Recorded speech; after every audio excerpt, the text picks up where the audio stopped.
I'm so glad you've joined me in the stillness tonight. You found your way to Science Blanket, your quiet space for the infinite. Have you ever stepped into a patch of winter sunlight and felt like you were standing in a slow-motion dream? Tonight, we're wrapping ourselves in the science of the void, specifically, the strange, silent cold of deep space. We often think of space as a frozen ocean, but it is actually a ghost of matter, trillions of miles of emptiness suspended in a delicate balance between the searing fire of the stars and the absolute quiet of the distance. From the high, thin rays of light that look like pulled silk to the heavy, dark shadows that bring the weight of the vacuum, the temperature of space is the visible signature of the universe's invisible sparse. As we begin, imagine yourself floating in a warm pocket of starlight, feeling as weightless and unburdened as a photon in flight. You don't need to understand the physics of radiant heat transfer or the names of the molecular vibrations tonight. Just let the slow, vast peace of the cosmos tuck you in. Let this blanket of starlit silence lead you toward a deep and steady rest. Now, take a slow, deep breath. Feel your lungs expand and then empty, as steady as the expansion of the heavens. Let the weight of your day dissipate into the cool, dark sky. Relax your jaw, let your shoulders drop, and sink into the softness of your bed. Let's explore the quiet wonders of why space is cold together. You might think that space, being so close to the sun, would be scorching hot. After all, the sun is a massive ball of nuclear fusion burning at millions of degrees at its core and thousands of degrees at its surface. But here's the strange truth: space itself is cold. Not just cold, but brutally, unimaginably cold. And the reason why reveals something profound about the very nature of heat and matter. To understand this paradox, we need to start with what space actually is. Space is a vacuum, and not just any vacuum, but a near-perfect one. When we talk about a vacuum, we mean the absence of matter, the absence of particles. Down here on Earth, even in the most controlled laboratory conditions, creating a perfect vacuum is nearly impossible. There are always a few stray molecules bouncing around. But in the vast expanse of space, between the stars and planets, there's almost nothing. Just a handful of atoms per cubic meter, sometimes even fewer. In some regions of deep space, you might find only one hydrogen atom in a volume the size of a large room. This near-total absence of particles is the key to understanding why space is cold.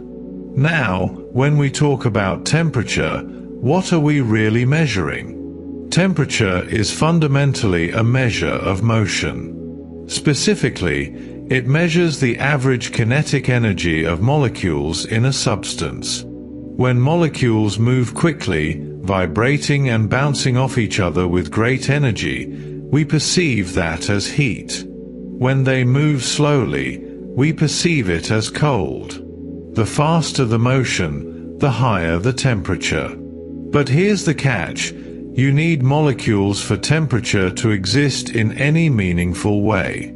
Temperature is a property of matter, a statistical measurement of the collective behavior of countless particles. And space has too few molecules to define what we'd call a bulk temperature.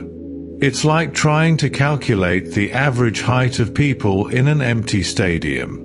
Without a sufficient collection of particles, the very concept of temperature starts to break down. You can't have heat without something to be hot. This brings us to sunlight itself. The sun is constantly radiating energy in all directions, sending photons streaming through the solar system at the speed of light. These photons carry energy, and when they strike something, an object, a planet, your skin, they can transfer that energy and cause heating. But here's what's crucial. Sunlight cannot warm space itself because there's nothing there to warm. The photons just pass through the vacuum, carrying their energy with them, but having nothing to interact with. It's like shining a flashlight through perfectly clear glass. The light passes through, but the glass itself doesn't become the light.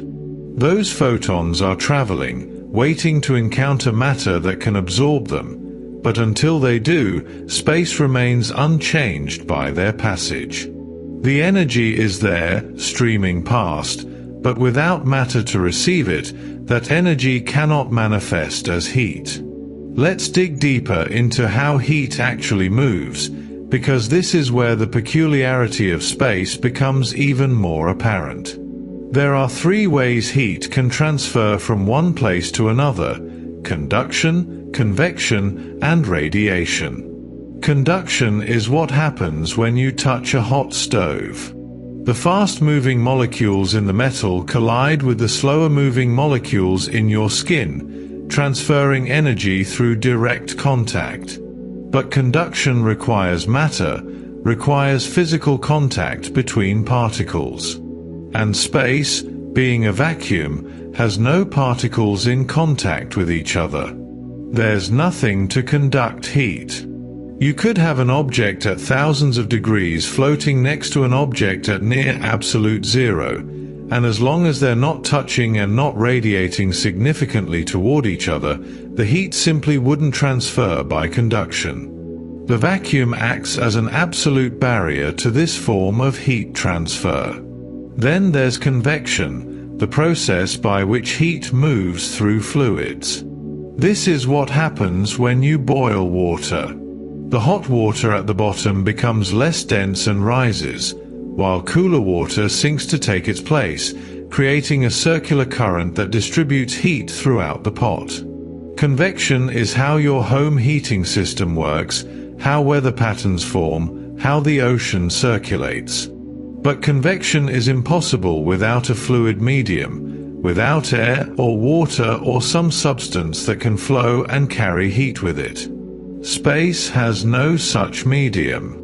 There's no cosmic ocean for heat to swirl through, no interstellar atmosphere to set up circulation patterns. Without fluid, without substance, convection simply cannot occur.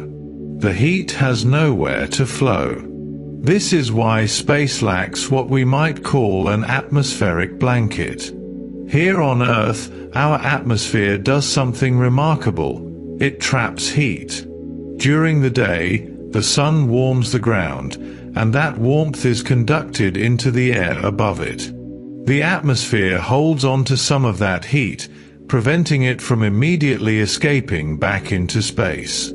At night, this stored heat keeps temperatures from plummeting as drastically as they otherwise would.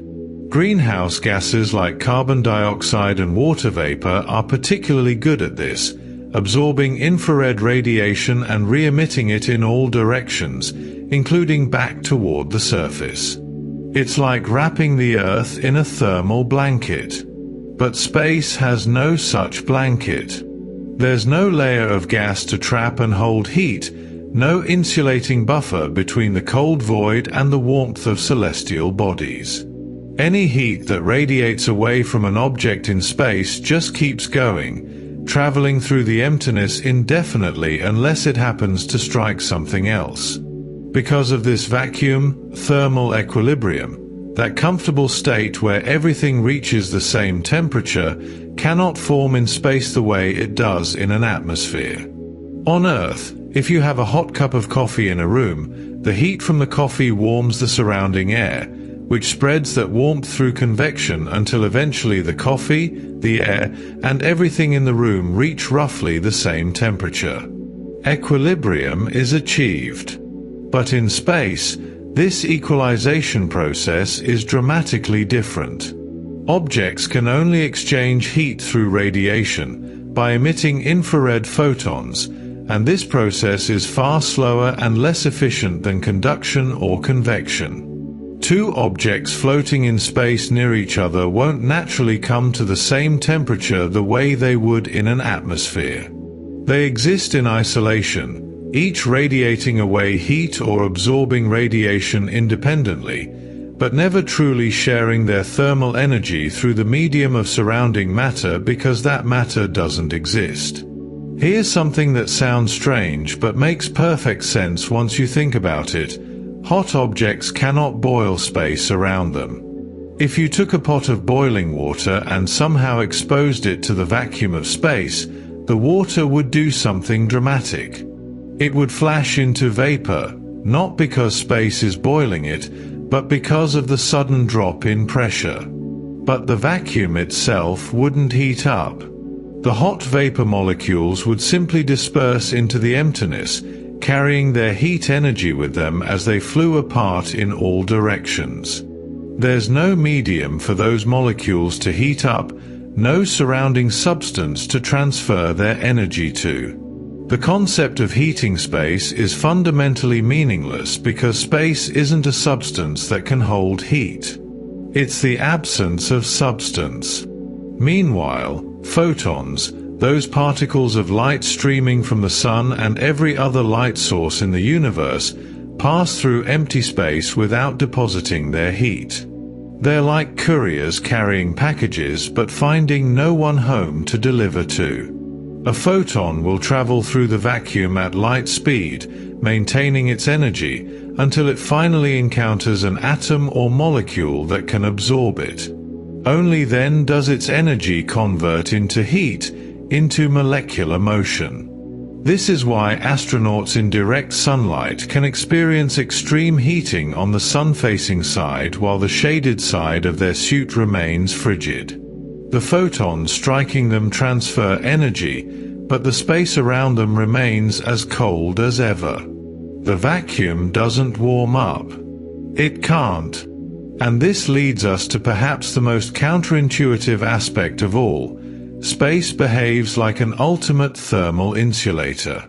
We usually think of insulators as materials, things like foam or fiberglass or air gaps in double-paned windows. These materials slow down heat transfer by minimizing conduction and convection. But space takes this to an extreme. With no particles to conduct heat and no fluid for convection, the vacuum is the perfect insulator for those two forms of heat transfer. A thermos bottle works by creating a vacuum between its inner and outer walls precisely because the vacuum prevents heat from escaping through conduction or convection. Only radiation can cross that gap. In the vastness of space, this insulating property means that heat cannot spread the way we're used to experiencing it. Objects retain their heat or cold in isolation, changing temperature only through the slow process of radiating energy away as infrared light or absorbing radiation from distant sources. So space remains cold, not because something is actively cooling it, but because there's nothing there to be warm in the first place. The cold of space is really just the absence of heat, and without matter, heat has nowhere to exist. The sun doesn't heat space. Instead, it heats objects through radiation, sending energy across the void in a way that leaves the emptiness untouched. This distinction might seem subtle, but it's absolutely fundamental to understanding why the cosmos can contain both scorching stars and frigid voids at the same time. Radiation is different from conduction and convection because it doesn't need a medium to travel through. It moves as pure energy, as electromagnetic waves, the same phenomenon we experience as light. When you feel the warmth of sunlight on your face, you're not feeling warmed air. You're feeling the direct impact of electromagnetic radiation that has traveled 93 million miles through nothing but vacuum to reach you. The sun is essentially a massive lamp, and like any lamp, it doesn't heat the air around it by some mystical action at a distance. It sends out waves of energy, and those waves heat whatever they strike. These electromagnetic waves come in many forms. There's visible light, the rainbow of colors we can see. There's infrared radiation, which we perceive as heat. There's ultraviolet light, which can burn our skin. There are radio waves, X-rays, gamma rays, all part of the same electromagnetic spectrum, differing only in wavelength and energy. The sun emits across this entire spectrum, though most intensely in the visible range, which makes sense given that our eyes evolved under sunlight to detect precisely those wavelengths. All of these waves are really the same thing, oscillating electric and magnetic fields propagating through space at light speed, and they all share one crucial property. They can travel through a vacuum without any problem whatsoever. They don't need air or water or any substance to move. They're self-propagating disturbances in the electromagnetic field itself. Now, here's what happens when these waves encounter matter. Only objects that absorb photons actually heat up. A photon is a quantum of electromagnetic radiation, a discrete packet of energy. When a photon strikes an atom or molecule, it can be absorbed, and when that happens, its energy gets converted into molecular motion, into heat. The electrons in the atom jump to higher energy states, and when they fall back down, that energy manifests as increased vibration, increased kinetic energy of the material. This is heating at the fundamental level. But if there's no atom to absorb the photon, nothing happens. The photon just continues on its way, unchanged, carrying its energy through the void. This is why you can have a beam of sunlight passing through a dark room, and only the dust particles in the beam light up. The light itself is invisible until it hits something. The same principle applies on a cosmic scale. The empty void between the sun and the planets remains cold precisely because there's nothing there to absorb the solar radiation streaming through it. Imagine standing in a field at night with a flashlight pointed at a distant tree. The beam of light travels through the air between you and the tree, but the air itself doesn't glow. Only when the light hits the tree do you see illumination. Space is similar, but far more extreme because it's not even filled with air. It's filled with almost nothing. The photons from the sun race through this nothingness at 300,000 kilometers per second, and the vacuum remains as cold as it was before they passed. The energy is there, moving through space, but it's not interacting with anything, not being absorbed, not causing any heating. It's energy in transit, waiting to arrive somewhere. And as that solar energy spreads out from the sun, something interesting happens. It follows what's called the inverse square law, one of the most important principles in physics. The idea is elegantly simple. Imagine the sun as a point source, radiating light equally in all directions. As you move away from the sun, that light spreads out over an increasingly large area. Specifically, if you double your distance from the sun, the same amount of light has to cover 4 times the area. Triple the distance, and it covers 9 times the area. The intensity of the radiation falls off proportionally to the square of the distance. This is why Mercury, the closest planet to the Sun, receives about 10 times more solar energy per square meter than Earth does, and why Neptune, 30 times farther from the Sun than Earth, receives less than 1,000th of the solar energy we do. The photons are still there, still carrying energy, but they're spread so thinly that any given object intercepts far fewer of them. It takes time for this radiation to travel. Sunlight takes about 8 minutes to reach Earth as photons, streaming across 93 million miles of vacuum. This means that when you look at the sun, you're seeing it as it was 8 minutes ago. If the sun suddenly vanished, we wouldn't know for 8 minutes. We'd still see it, still feel its warmth, because the last photons it emitted would still be on their way to us. For more distant objects, this light travel time becomes even more dramatic. Light from the nearest star beyond our Sun takes over 4 years to reach us. Light from distant galaxies has been traveling for billions of years.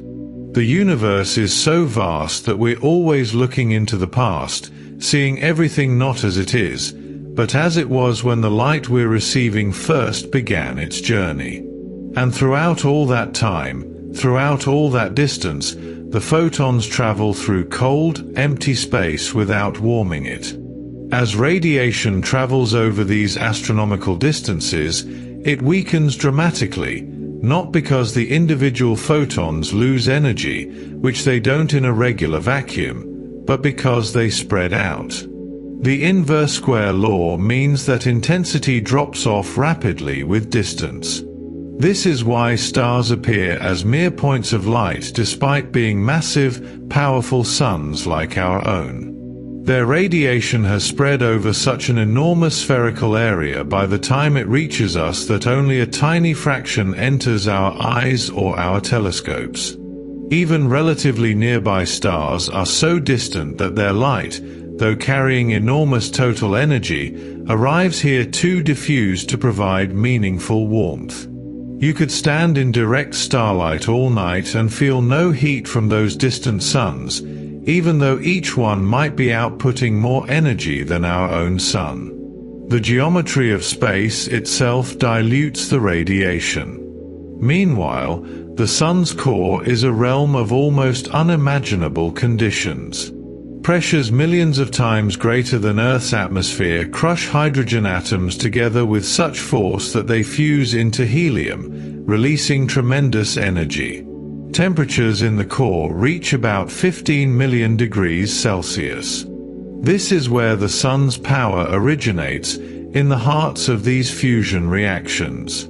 The energy created there begins a long journey outward, taking thousands of years to work its way through the sun's dense interior, being absorbed and re-emitted countless times, gradually working toward the surface.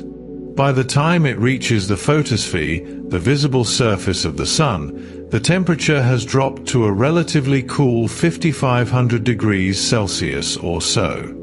That's still hot enough to vaporize any known material instantly, hot enough to glow brilliant white, but it's nowhere near the core temperature.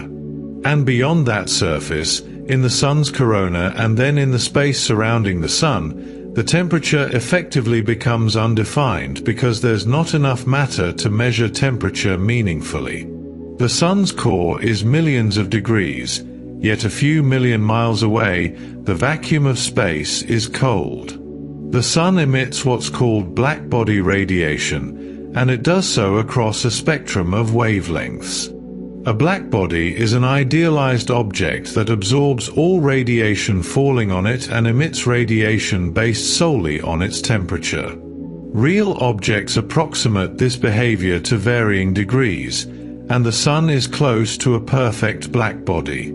Its surface temperature of around 5,500 degrees means it emits most intensely in the visible spectrum, peaking in the yellow-green range, which is why the sun appears yellow-white to our eyes. But it also emits plenty of infrared, warming radiation, as well as ultraviolet and smaller amounts of other wavelengths. The specific distribution of wavelengths emitted by a blackbody is determined entirely by its temperature, following what's known as Planck's law. Hotter objects emit more radiation overall and emit it at shorter wavelengths. This is why a piece of metal glows red when heated moderately, orange when hotter, yellow when hotter still, and eventually white or blue-white at extreme temperatures. The sun's surface temperature puts its peak emission right in the range our eyes evolved to see. But here's the profound part that ties everything together. Space absorbs none of this energy without matter. All of this radiation, all of these photons streaming away from the Sun in every direction, carrying the energy generated by nuclear fusion at the Sun's core, simply pass through the vacuum. Space doesn't warm up. It can't warm up. There's nothing there to absorb the energy and convert it into heat. The photons carry potential heat, energy that will become heat when absorbed, but until that absorption happens, the space remains cold. You could be floating in space at Earth's orbital distance from the Sun with one side of your body facing the Sun and the other facing away, and you'd experience something surreal. The Sun-facing side would heat up rapidly, potentially reaching temperatures high enough to cause burns, because those surfaces are absorbing photons and converting their energy to heat. But the shaded side would radiate heat away into the void and cool toward the ambient temperature of space, which is only a few degrees above absolute zero, the coldest possible temperature. And the space immediately around you, both in the sunlit area and the shadowed area, would remain equally cold because the vacuum itself cannot hold heat.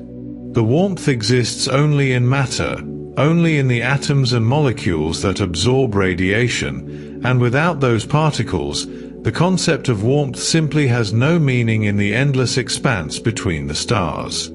So if space can't be heated by the Sun's radiation passing through it, and if temperature requires matter to have meaning, what determines the baseline temperature of space itself?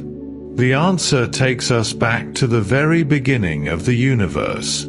There's a faint glow permeating all of space, something called the cosmic microwave background radiation, and this ancient light sets the fundamental temperature floor for the entire cosmos.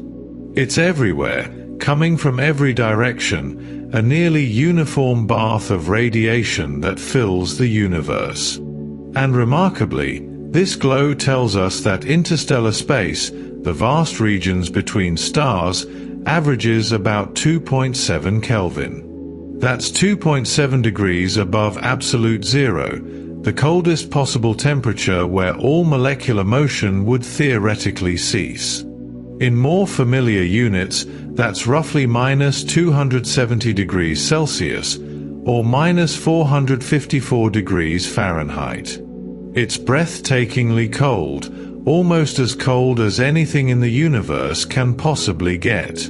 This cosmic microwave background isn't just any radiation. It's relic radiation from the Big Bang itself, the afterglow of the moment when the universe became transparent to light. In the early universe, everything was incredibly hot and dense, so hot that matter existed as a plasma of free electrons and nuclei. Light couldn't travel far in this state because it constantly scattered off those free electrons, like trying to see through fog. But as the universe expanded and cooled, about 380,000 years after the Big Bang, it reached a temperature where electrons could finally combine with nuclei to form neutral atoms. Suddenly, light could travel freely. The photons that had been trapped, scattering endlessly, were released to stream through space. That first light, that moment of cosmic dawn, is what we detect today as the cosmic microwave background. But here's the key. Those photons have been traveling for nearly 14 billion years, and during that time, the expansion of the universe has stretched their wavelengths, shifting them from visible and infrared light down into the microwave region of the spectrum. This stretching has cooled the radiation from thousands of degrees down to just 2.7 Kelvin. What this means is that deep space never cools below this universal floor.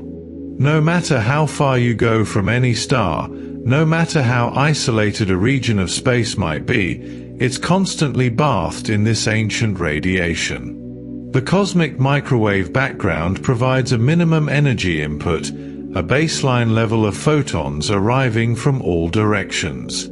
Even if you somehow could shield an object from every other source of radiation in the universe, from every star and galaxy, it would still absorb these microwave photons from the Big Bang's afterglow, and that absorption would maintain its temperature at 2.7 Kelvin. This is the coldest that anything in the universe naturally gets.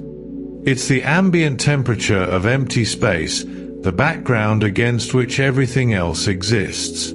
Any object in space will radiate away heat until it reaches equilibrium with this background radiation, and at that point it stops cooling because it's absorbing as much energy from the cosmic microwave background as it's radiating away. Remarkably, cosmic voids, those enormous regions between galaxy clusters where there are almost no galaxies at all, share nearly identical background temperatures with everywhere else in the universe. You might think that these voids, being so empty and so far from any stars, would be colder, but they are not. They're still at 2.7 Kelvin, give or take tiny fluctuations. The cosmic microwave background is extraordinarily uniform, varying by only about 1 part in 100,000 from place to place. These tiny variations, these slight differences in temperature from one region to another, are actually incredibly important because they represent the seeds of structure in the early universe, the slight density variations that would eventually grow into galaxies and galaxy clusters. But from a temperature standpoint, they are minuscule. Whether you're floating in the middle of a galaxy, in the space between stars within that galaxy, or in a vast cosmic void billions of light-years across, the baseline temperature is essentially the same. Distant stars, despite their brilliance, do not meaningfully raise this baseline. You might imagine that with hundreds of billions of galaxies in the observable universe, each containing hundreds of billions of stars, all that starlight would add up to something significant. And locally, near stars, it certainly does. Earth receives enough solar radiation to maintain liquid water and a habitable climate. Even the outer planets receive enough sunlight to be noticeably warmer than the cosmic background. But when you look at the average across all of space, the stars are too few and too far between to make a difference. The inverse square law means that starlight intensity drops off so rapidly with distance that even nearby stars contribute almost nothing to the ambient temperature once you're more than a few light-years away from them. And most of space is much, much farther than that from the nearest star. Starlight is simply too sparse to heat the vacuum. Think about the sheer scale involved. The average distance between stars in our galaxy is about 5 light-years. That's about 30 trillion miles of empty space between one star and the next. In that vast gulf, there might be some stray hydrogen atoms, perhaps a few molecules, but mostly there's just emptiness bathed in the dim glow of distant stars and the cosmic microwave background. The photons from stars do pass through this space, and if you happen to intercept them with a detector, you could measure them. But there are so few atoms per cubic meter in interstellar space that the absorption of starlight by those atoms is negligible. The energy from stars mostly just streams through the void without interacting with anything, traveling on until it hits a planet or an asteroid, or perhaps a dust grain floating in the darkness. The vacuum itself remains unheated. This brings us to a profound truth about temperature. Absolute zero is never fully reached. Absolute zero, 0 Kelvin, is the temperature at which all thermal motion would cease, where particles would be in their lowest possible energy state. But quantum mechanics tells us that even at absolute zero, particles still possess what's called zero-point energy, a minimum amount of motion required by the Heisenberg uncertainty principle. You can't have a particle that's perfectly still in a perfectly defined position because that would violate the fundamental uncertainty built into the nature of reality. Beyond this quantum mechanical limitation, there's the practical reality that the cosmic microwave background prevents anything from cooling to absolute zero. As long as these ancient photons are arriving from all directions, anything in the universe will absorb them and maintain a temperature of at least 2.7 Kelvin. The only way to reach colder temperatures is artificially, in laboratories, where scientists can use sophisticated techniques to cool small samples below the cosmic background temperature by shielding them and using quantum mechanical tricks. But naturally, out in the universe, 2.7 Kelvin is the limit. Cold shadowed regions approach this cosmic background limit asymptotically, getting closer and closer but never quite reaching it perfectly. Consider a region of space far from any star, perhaps in a dark nebula or in the shadow of a large object. This region receives no direct starlight, only the faint glow of distant stars and the cosmic microwave background. Any dust or gas in this region will cool, radiating away whatever heat it has as infrared photons. But as it cools, it approaches 2.7 Kelvin, and at that temperature, it reaches equilibrium. It's radiating energy away at the same rate it's absorbing energy from the cosmic background. It can't get colder because there's nothing colder in its environment to radiate to. Everything is at the same baseline temperature. This is why the darkest, most isolated regions of space, the shadows cast by planets or moons where sunlight never reaches, still maintain temperatures of roughly 3 Kelvin. They're not absolute zero. They're not even close in an absolute sense. They're just equilibrated with the ancient afterglow of creation. On large scales, space remains uniformly frigid. If you could somehow take the temperature of the entire observable universe, averaging over all the stars and galaxies and vast empty regions, you'd find that the overwhelming majority of space is at or very close to 2.7 Kelvin. The stars and their surrounding heated regions are tiny oases of warmth in an ocean of cold. Even within galaxies, where stars are relatively abundant, most of the volume is empty space at the background temperature. The Milky Way galaxy is about 100,000 light-years across and contains a few 100 billion stars, but the volume of space between those stars dwarfs the volume occupied by the stars themselves. If you randomly selected a point anywhere in the galaxy, the odds are overwhelming that you'd choose a location far from any star, where the temperature is just a few degrees above absolute zero. And in the intergalactic voids, those enormous spaces between galaxy clusters, the situation is even more extreme. There, you're thousands or millions of light-years from the nearest star, and the darkness is broken only by the faint light of distant galaxies and the ever-present microwave hiss of the cosmic background. This uniformity is one of the most striking features of the universe on its largest scales. Despite all the complexity, despite galaxies and stars and planets and the incredible variety of structures we see, the baseline state of space is remarkably simple and uniform. It's cold, almost as cold as physically possible, maintained at that temperature by the slowly fading echo of the Big Bang. This cosmic microwave background will continue to cool as the universe expands.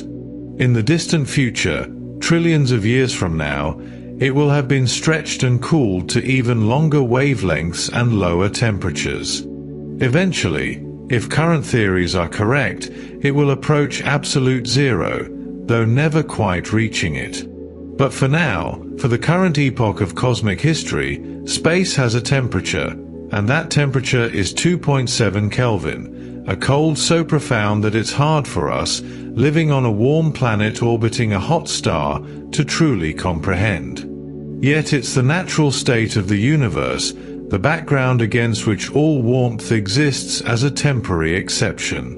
When something is hot in space, it faces a peculiar problem.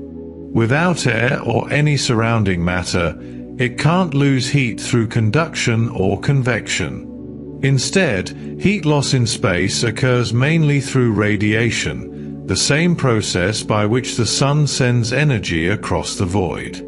Every object with a temperature above absolute zero emits electromagnetic radiation, and the hotter it is, the more intensely it radiates.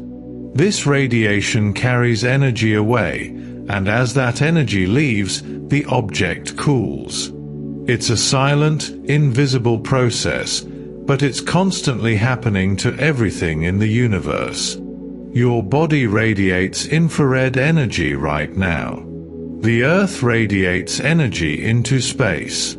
Stars radiate across the entire electromagnetic spectrum. In the vacuum of space, this radiation is the primary mechanism by which objects exchange heat with their environment, and understanding how it works is crucial to understanding why space behaves the way it does. Objects emit infrared energy based on their temperature, and this relationship is precise and predictable. Infrared radiation is what we commonly think of as heat radiation, though as we've discussed, all objects emit across a range of wavelengths. The specific wavelengths and the total amount of energy radiated depend on temperature according to well-established physical laws. A human body at around 37 degrees Celsius emits most strongly in the mid-infrared range, around 10 micrometers wavelength. This is why thermal imaging cameras can see people in the dark. We're all glowing in infrared, constantly radiating photons into our surroundings. A hotter object, like a piece of metal heated to a few hundred degrees, emits more intensely and at shorter wavelengths, which is why it might glow red. Heat the metal even more, and it glows orange, then yellow, then white, as the peak of its emission shifts to shorter and shorter wavelengths. But even when we can't see the glow, it's there, and it's carrying energy away from the object. This process of radiative cooling follows the Stefan Boltzmann law, one of the fundamental relationships in thermal physics. The law states that the power radiated by an object is proportional to the fourth power of its absolute temperature. Mathematically, it's expressed as power equals sigma times area times temperature to the fourth power, where sigma is the Stefan Boltzmann constant. What this means in practice is that small changes in temperature lead to large changes in radiated power. If you double an object's absolute temperature, it doesn't radiate twice as much energy. It radiates 16 times as much, because 2 to the fourth power is 16. This fourth power relationship has profound implications. It means that hot objects cool very quickly at first, radiating enormous amounts of energy, but as they cool down, the rate of cooling slows. A piece of metal at 1,000 degrees will cool much faster than the same piece of metal at 100 degrees, even though both are losing heat through radiation. In space, exposed surfaces cool rapidly without insulation precisely because of this radiative process. On Earth, we're used to insulation working by trapping air, creating barriers to conduction and convection. But in space, you need insulation that specifically blocks radiation. This is why spacecraft and spacesuits often use reflective materials, shiny metallic surfaces that reflect infrared radiation rather than absorbing and re-emitting it. Without such protection, a surface exposed to the cold of space will radiate its heat away quickly. The rate depends on the surface's temperature and its emissivity, a measure of how effectively it radiates. A perfect black body, an idealized object that emits as efficiently as possible, has an emissivity of 1. Real materials have emissivities between 0 and 1, with shiny metals typically having low emissivity, meaning they're not very good at radiating or absorbing heat, while dark, rough surfaces have high emissivity. In the vacuum, A dark surface will cool much faster than a shiny one because it radiates more efficiently. Shadowed objects in space lose heat faster than they gain it, at least when they're warmer than the cosmic microwave background. Consider a small rock floating in space, far from any star. If it's in shadow, it receives only the faint radiation from distant stars and the 2.7 Kelvin cosmic background. But if that rock has any thermal energy, if it's warmer than its surroundings, it will be radiating infrared photons in all directions. The net flow of energy is outward, away from the rock, because it's emitting more than it's receiving. The rock will cool steadily until it reaches equilibrium with the cosmic background radiation. Then, and only then, will the energy it radiates equal the energy it absorbs, and its temperature will stabilize. This same principle applies to spacecraft, satellites, and anything else in the shadow of a planet or in deep space. Without active heating, without some internal source of warmth or external radiation from a star, objects naturally cool toward the baseline temperature of the universe. Radiative cooling dominates all spacecraft thermal design because engineers have to account for the fact that heat can only leave a spacecraft through radiation. This presents unique challenges. On Earth, if something overheats, you can use fans or liquid cooling systems that rely on convection. In space, those approaches don't work for getting rid of heat to the environment. Instead, spacecraft use radiators, large panels with high emissivity designed to radiate heat as efficiently as possible. The International Space Station, for example, has enormous white radiator panels that glow in infrared, constantly shedding excess heat from the station's electronics and the warm air inside. These radiators must be carefully positioned to avoid direct sunlight, which would heat them up instead of allowing them to cool. The thermal design of spacecraft is a delicate balancing act, managing the heat absorbed from the sun, the heat generated internally by equipment and crew, and the heat radiated away into space. Get it wrong, and systems can overheat and fail, or freeze and stop working. Hot objects in space essentially glow away their energy, a process that's both elegant and relentless. That fourth power relationship means that the hotter something is, the faster it cools, at least initially. A spacecraft component at 500 degrees will radiate tremendously more power than the same component at 50 degrees. This is why things that generate a lot of heat, like rocket engines or power systems, require such careful thermal management in space. They can't rely on air cooling. They must either radiate that heat away through specially designed radiators, or in some cases, eject it by expelling hot propellant or coolant. The heat doesn't just dissipate into surrounding air like it would on Earth. It has to be actively radiated, and that requires surface area, time, and the right materials. The energy leaves as photons, streaming away in all directions, and once those photons are gone, so is the heat they carried. No surrounding air slows this process or moderates it. On Earth, air acts as a buffer. It heats up and carries heat away through convection, but it also limits how fast something can cool because the air itself has thermal mass and can transfer heat back to the object. This is why a vacuum flask keeps coffee hot for hours. The vacuum between the inner and outer walls prevents conduction and convection, so heat can only escape slowly through radiation and through the thin material connecting the walls. In space, every object exists in a natural vacuum flask, but without the outer wall. Heat can only leave by radiation, but there's nothing to slow that radiation or carry any heat back. An object in space is thermally isolated in a way that's nearly impossible to achieve on Earth. It's connected to the rest of the universe only through the radiation it emits and receives. This isolation means that temperature changes can be dramatic and rapid when conditions change.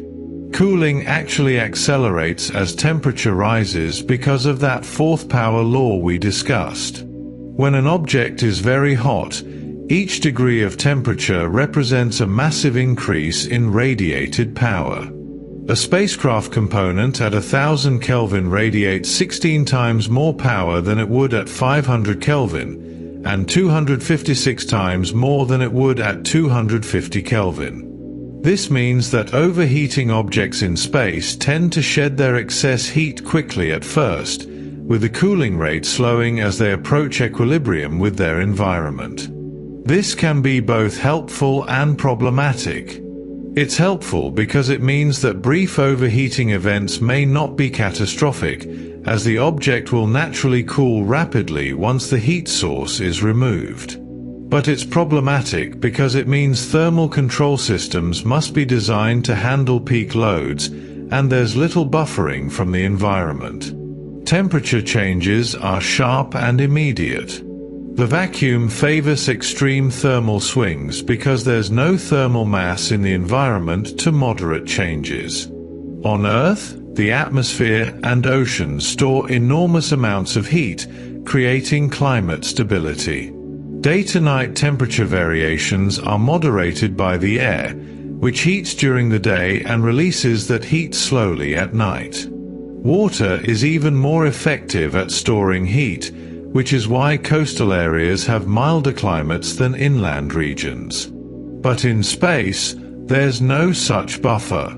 An object in direct sunlight can heat to hundreds of degrees within minutes. Move it into shadow, and it can plummet toward the cosmic background temperature. The Moon, which has no atmosphere, experiences surface temperature swings from about 120 degrees Celsius in sunlit areas to minus 170 degrees Celsius in shadowed regions. That's a temperature range of nearly 300 degrees, all because there's no air to store heat and moderate the temperature. Spacecraft experience similar swings, though usually less extreme because they're designed with thermal control in mind. Still, the principle remains. In the vacuum of space, you go from hot to cold and back again with nothing in between to cushion the transition. The only things that determine your temperature are how much radiation you're receiving, how much you're emitting, and how much heat you're generating internally. The environment provides no help, no moderation, just an endless, frigid void that will accept whatever heat you radiate into it but give nothing back except the faint, ancient glow of the universe's beginning. The contrast between light and shadow in space is more extreme than almost anything we experience on Earth. Objects in sunlight heat intensely while shaded areas freeze, creating temperature gradients so severe they constrain materials and challenge the limits of engineering. When sunlight strikes an object in space, that surface absorbs photons and heats up rapidly. There's no atmosphere to scatter or absorb some of that radiation before it arrives, no air to carry heat away through convection. The energy just pours in, unfiltered and unrelenting. Meanwhile, any surface not facing the sun receives essentially no solar energy at all. It's exposed only to the cold of space, to the faint starlight and cosmic microwave background, and it radiates its heat away into that frigid void. The result is that an object can be simultaneously baking and freezing, depending on which side you're looking at. This duality is one of the defining characteristics of the space environment, and it shapes everything from the design of spacecraft to the geology of airless worlds. Spacecraft regularly experience these extremes.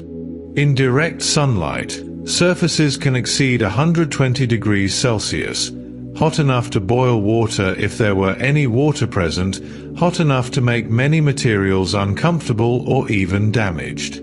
The exact temperature depends on the spacecraft's distance from the Sun, the angle of the sunlight, and the properties of the surface. Dark surfaces absorb more radiation and heat up more than shiny, reflective ones. This is why many spacecraft are wrapped in reflective gold or silver foil, multilayer insulation designed to reflect as much radiation as possible and minimize heat absorption. Even with these precautions, solar panels, antennas, and other exposed components can reach extreme temperatures when pointed toward the Sun.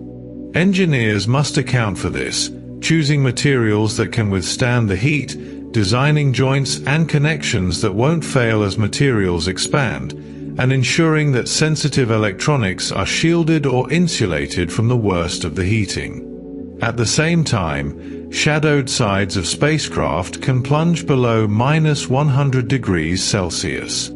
These surfaces are radiating heat away into space but receiving almost nothing in return. If there's any internal heat, from electronics or from the warm cabin of a crewed spacecraft, that heat will conduct through the structure and eventually radiate away from the shadowed surfaces.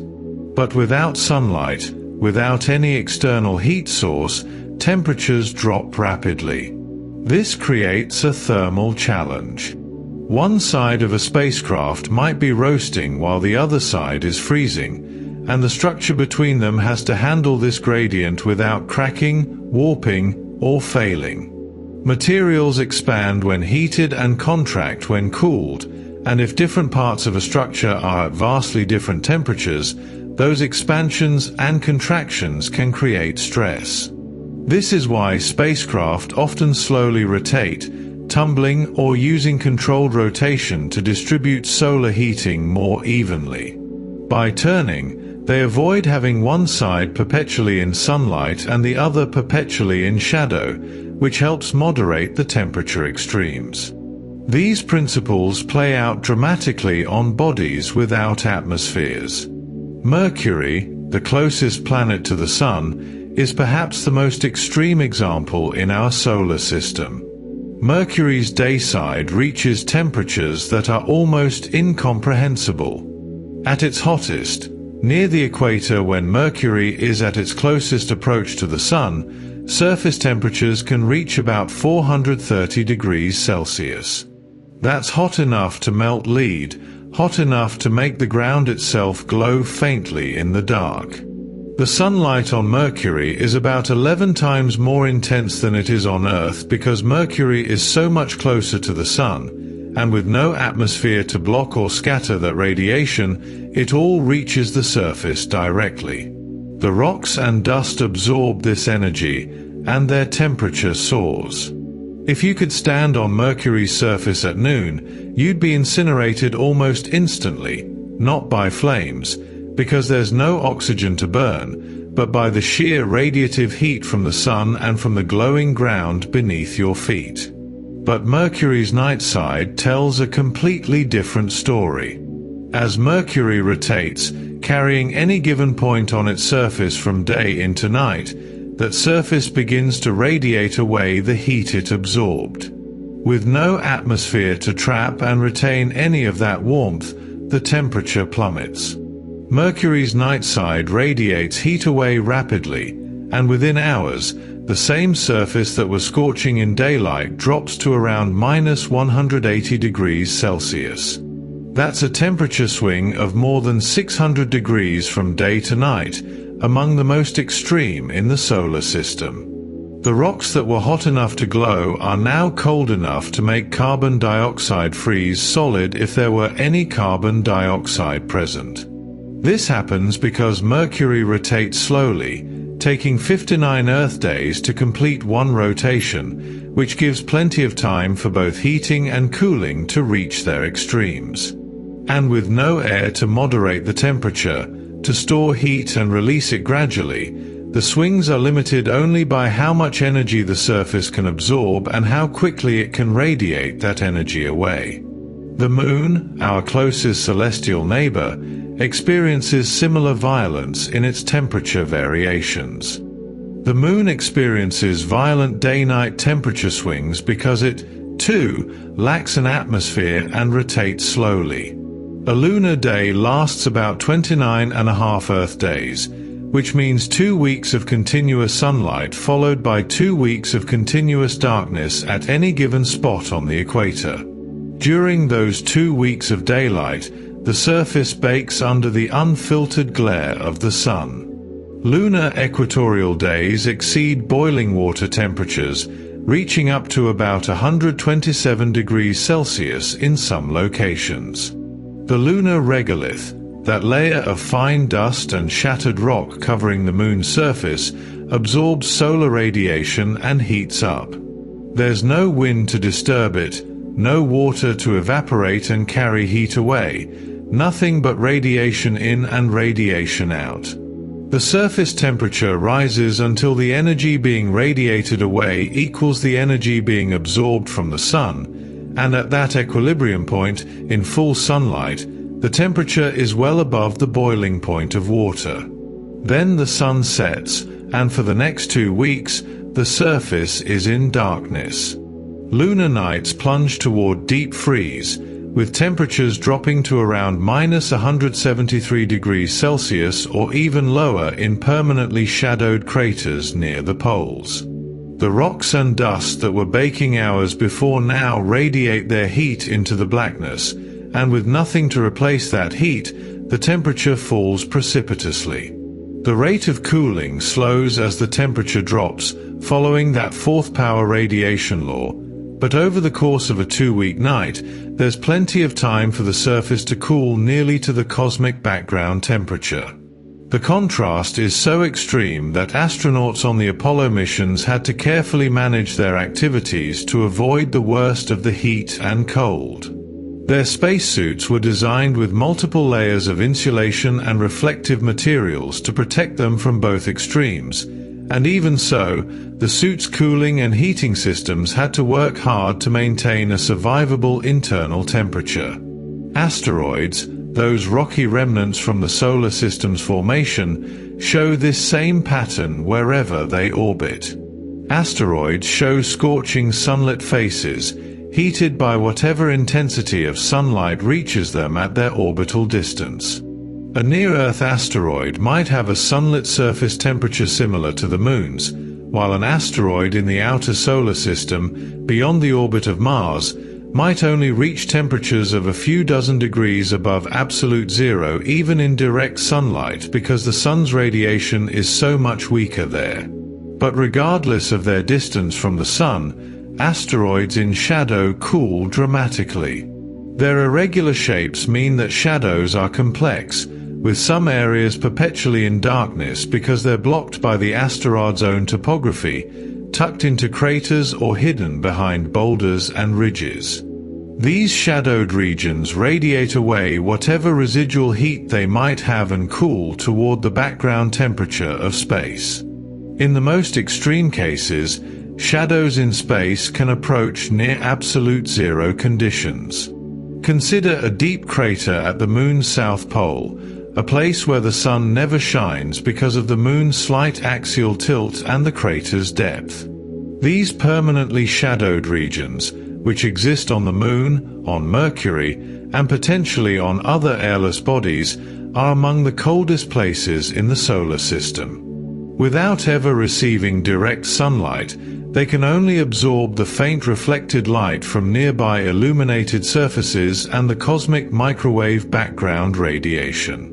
Temperatures in these regions have been measured at around -240 degrees Celsius, just 30 degrees or so above absolute zero. That's colder than Pluto's surface, colder than the upper atmosphere of any planet. It's cold enough that certain volatile substances, materials that would evaporate instantly in sunlight, can remain frozen for billions of years. Scientists believe these permanently shadowed craters may contain water ice, preserved since the early solar system, because the temperatures are so low that even water, which we think of as easily evaporated, stays locked in solid form indefinitely. This interplay of light and shadow, heat and cold, is fundamental to understanding not just the environment of space but also the evolution of planets, moons, and smaller bodies. Temperature affects how materials behave, how rocks fracture, how ice sublimates, how chemical reactions proceed. The extreme swings experienced by airless bodies shape their surfaces through thermal stress, causing rocks to crack and crumble over millions of years of heating and cooling cycles. These temperature variations also affect where water and other volatiles can exist, concentrating them in cold traps while leaving hot regions bone dry. For future exploration, these temperature extremes present both challenges and opportunities. Spacecraft and habitats will need robust thermal control systems to survive. But those permanently shadowed craters with their reserves of ice may provide resources for human explorers, water that's been waiting in the cold and dark since the solar system was young. The lesson is clear. In the vacuum of space, without air to moderate and buffer, temperature is dictated purely by the balance of radiation absorbed and radiation emitted. Stand in the light, and you can burn. Step into shadow, and you can freeze. There's no in-between, no comfortable middle ground, just the stark reality of radiant energy flowing through an empty universe, heating whatever it touches and leaving everything else in profound, unrelenting cold.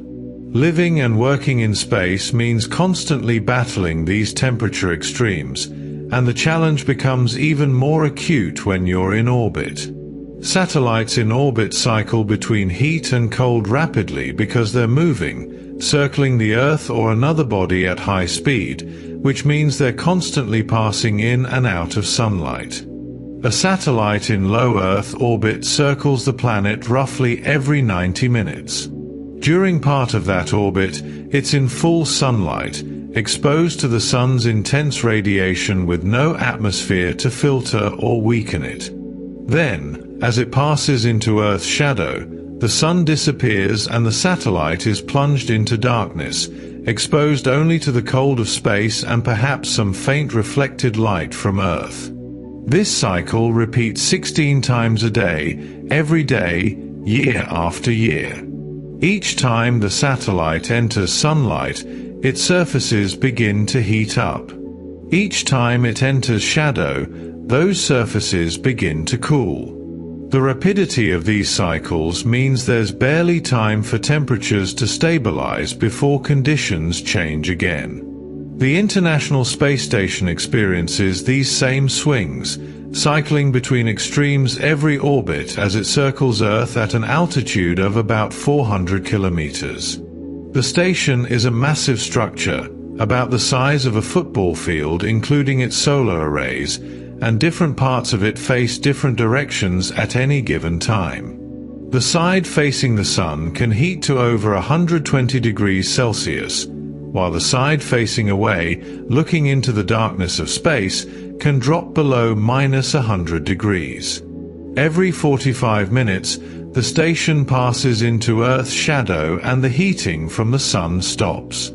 Every 45 minutes after that, it emerges back into sunlight and the heating resumes. This constant cycling creates extraordinary stress on the structure and requires sophisticated thermal control systems to manage.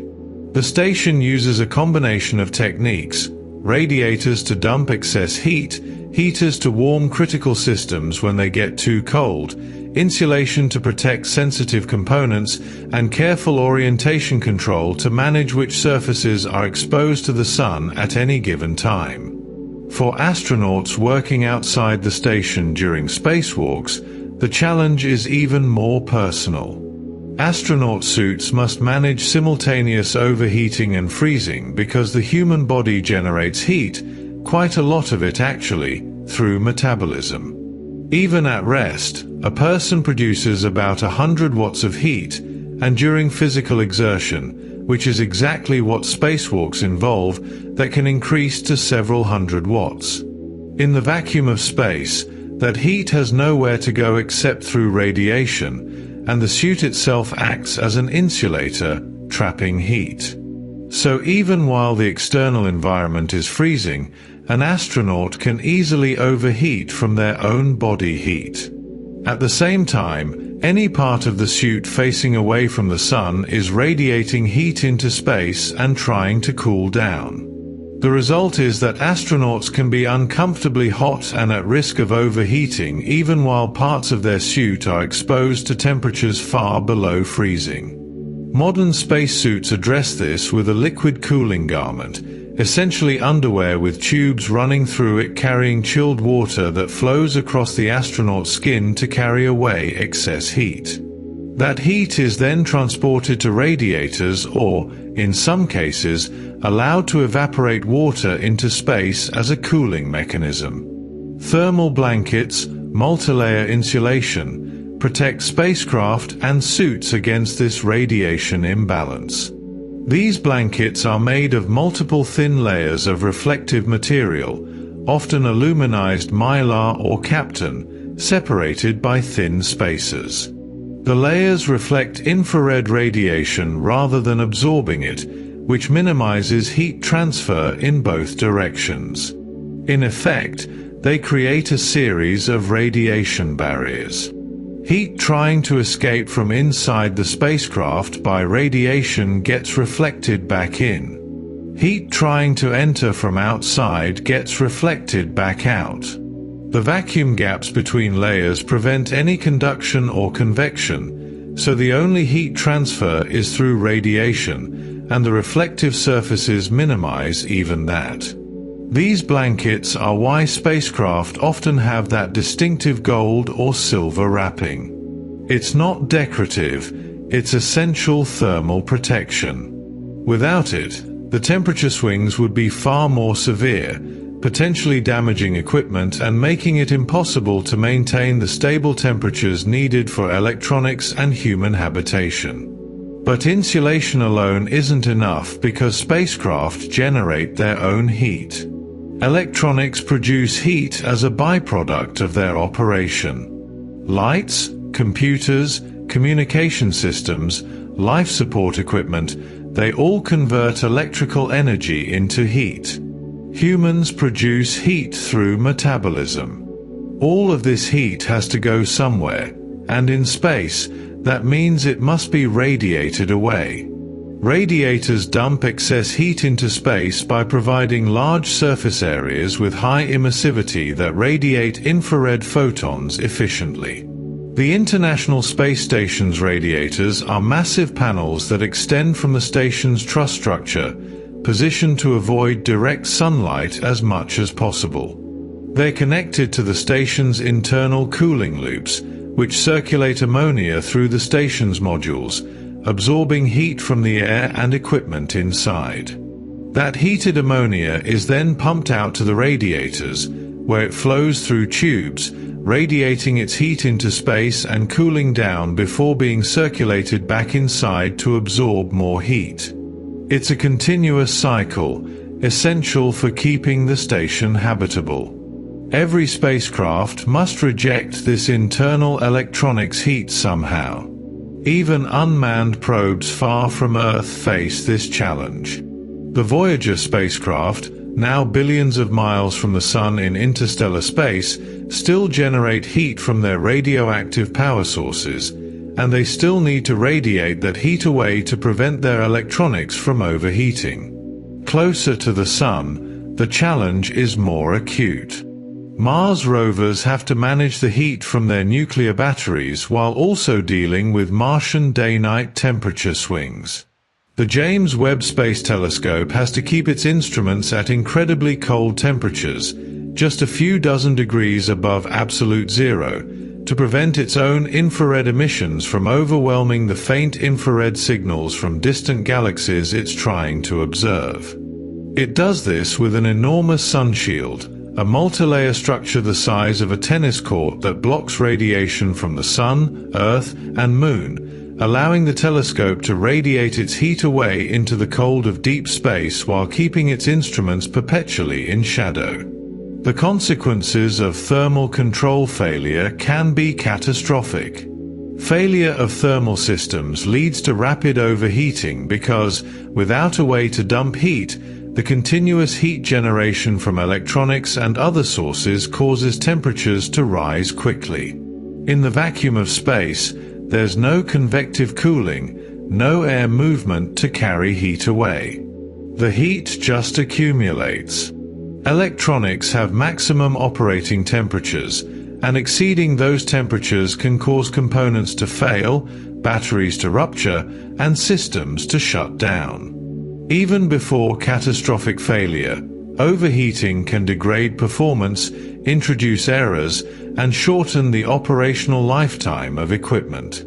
This is why redundancy is built into spacecraft thermal systems, with backup heaters, multiple cooling loops, and careful monitoring of temperatures throughout the vehicle. History provides a dramatic example of what can happen when thermal control fails.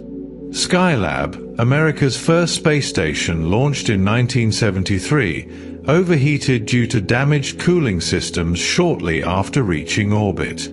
During launch, a meteoroid shield that was also part of the station's thermal protection system tore away, taking one of the station's solar panels with it and partially jamming another. Without this shield, the station's hull was exposed directly to sunlight, and temperatures inside soared to over 50 degrees Celsius, hot enough to make the station uninhabitable and to risk damaging equipment and supplies. The first crew couldn't even enter initially. The situation was eventually rescued through an emergency spacewalk where astronauts deployed a makeshift sunshade, essentially a large parasol, to block the direct sunlight and allow the station to cool. It was a near disaster that highlighted just how critical thermal control is in space. Without proper protection and cooling, even a large, well-designed space station can become an oven within hours. Interestingly, when spacecraft return to Earth, they face a different thermal challenge, but one that's often misunderstood. Reentry heat comes from atmospheric compression, not from friction with the air, and certainly not from space being hot. As a spacecraft plunges into Earth's atmosphere at orbital velocities, around 8 kilometers per second or more, it compresses the air in front of it. That compressed air heats up dramatically through a process called adiabatic compression, the same principle that makes a bicycle pump warm when you use it. The compressed air in front of the spacecraft reaches temperatures of thousands of degrees, hot enough to ionize, creating a plasma sheath around the vehicle. This plasma radiates heat back onto the spacecraft's surface, and that's what requires heat shields. The spacecraft isn't being heated by the surrounding space, which is cold, but by the superheated air that it's ramming into at hypersonic speeds. Once the spacecraft slows down enough, the heating decreases, and by the time it's descending under parachutes at lower speeds, thermal conditions are relatively benign. The lesson from all of this is clear. Space is cold, profoundly cold, with a baseline temperature just a few degrees above absolute zero, but it's unforgiving to poor thermal control. The cold isn't the primary challenge. The challenge is managing the extremes, the swings between intense solar heating and radiative cooling, the lack of convection and conduction, the necessity of radiating all excess heat away through carefully designed systems. Every spacecraft, every satellite, every spacesuit is the product of meticulous thermal engineering, balancing absorbed radiation, emitted radiation, internal heat generation, and the thermal properties of materials. Get it right, and systems can operate reliably for years or decades, cycling through thousands of temperature swings without failing. Get it wrong, and overheating or freezing can end a mission in hours.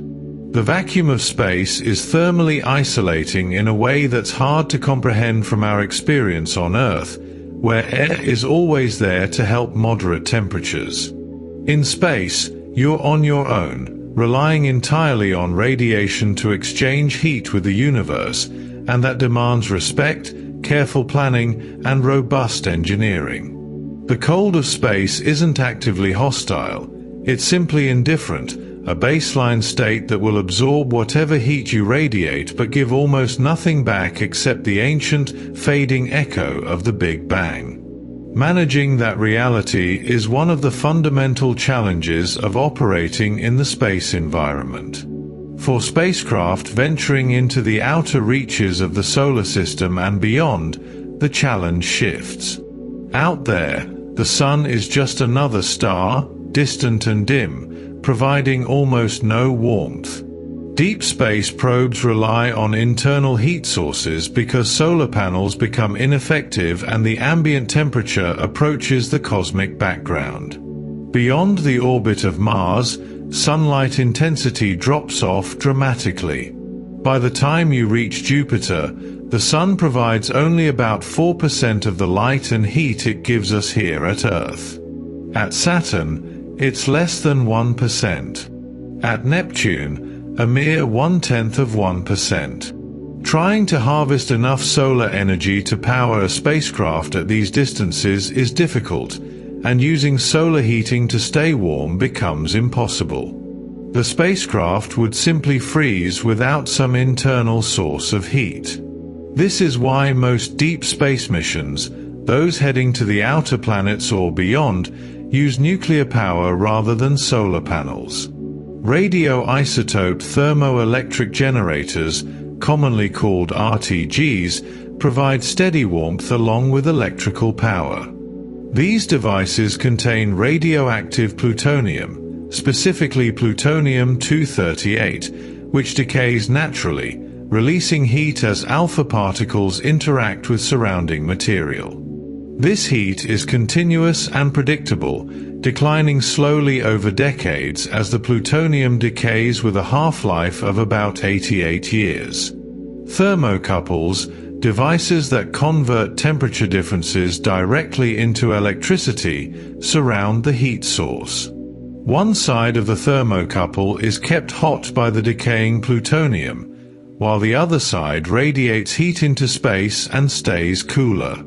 This temperature difference generates a voltage, producing electrical power. But beyond the electricity, the RTG produces far more heat than it converts to power, typically converting only about 6 or 7% of the thermal energy to electricity. The rest is waste heat, but in deep space, this waste heat is valuable. It keeps the spacecraft's electronics and systems warm enough to function in an environment where external temperatures are barely above absolute zero. Voyager, humanity's most distant artificial object, survives near interstellar temperatures thanks to these generators. Launched in 1977, the two Voyager spacecraft are now more than 14 billion miles from the Sun, well into interstellar space where the solar wind gives way to the interstellar medium. Out there, the Sun provides essentially no heat whatsoever. The cosmic microwave background and the faint glow of distant stars are the only external sources of warmth, and they maintain a temperature of roughly 2.7 Kelvin. Without their RTGs, the Voyagers would have frozen solid decades ago, their electronics rendered useless, their transmitters silent. But the plutonium continues to decay, producing heat, and that heat keeps critical systems just warm enough to operate. The spacecraft have had to shut down most of their instruments and heaters over the years as the RTG output slowly declines, but the core systems remain functional. Engineers expect to maintain contact with at least some of the Voyager's instruments into the 2030s, more than 50 years after launch, an extraordinary testament to the reliability of radioisotope power in the harshest environment imaginable. Other spacecraft have experienced the cold in different ways. New Horizons, which flew past Pluto in 2015, cooled significantly after its Pluto flyby as it continued deeper into the Kuiper belt. During the Pluto encounter, the spacecraft was still receiving some solar energy, though Pluto orbits at an average distance where the Sun provides only about 1/1600th of the energy it provides at Earth. After Pluto, New Horizons continued outward, visiting the Kuiper Belt object Arakoth in 2019, and it continues to travel farther from the Sun. Like Voyager, New Horizons carries an RTG, though a smaller one, and as it moves farther from the Sun, the external environment grows colder. The spacecraft must carefully manage its heat budget, using the RTG's warmth to keep critical components alive while allowing less essential systems to cool to save power. Every watt of electricity is precious, and every watt of heat must be carefully allocated to keep the spacecraft functional for as long as possible. While deep space probes struggle to stay warm, some space observatories face the opposite challenge. They need to be colder than their surroundings, because they're trying to observe faint infrared radiation from distant objects, and any warmth in the telescope itself would create infrared emissions that would overwhelm the signals they're trying to detect.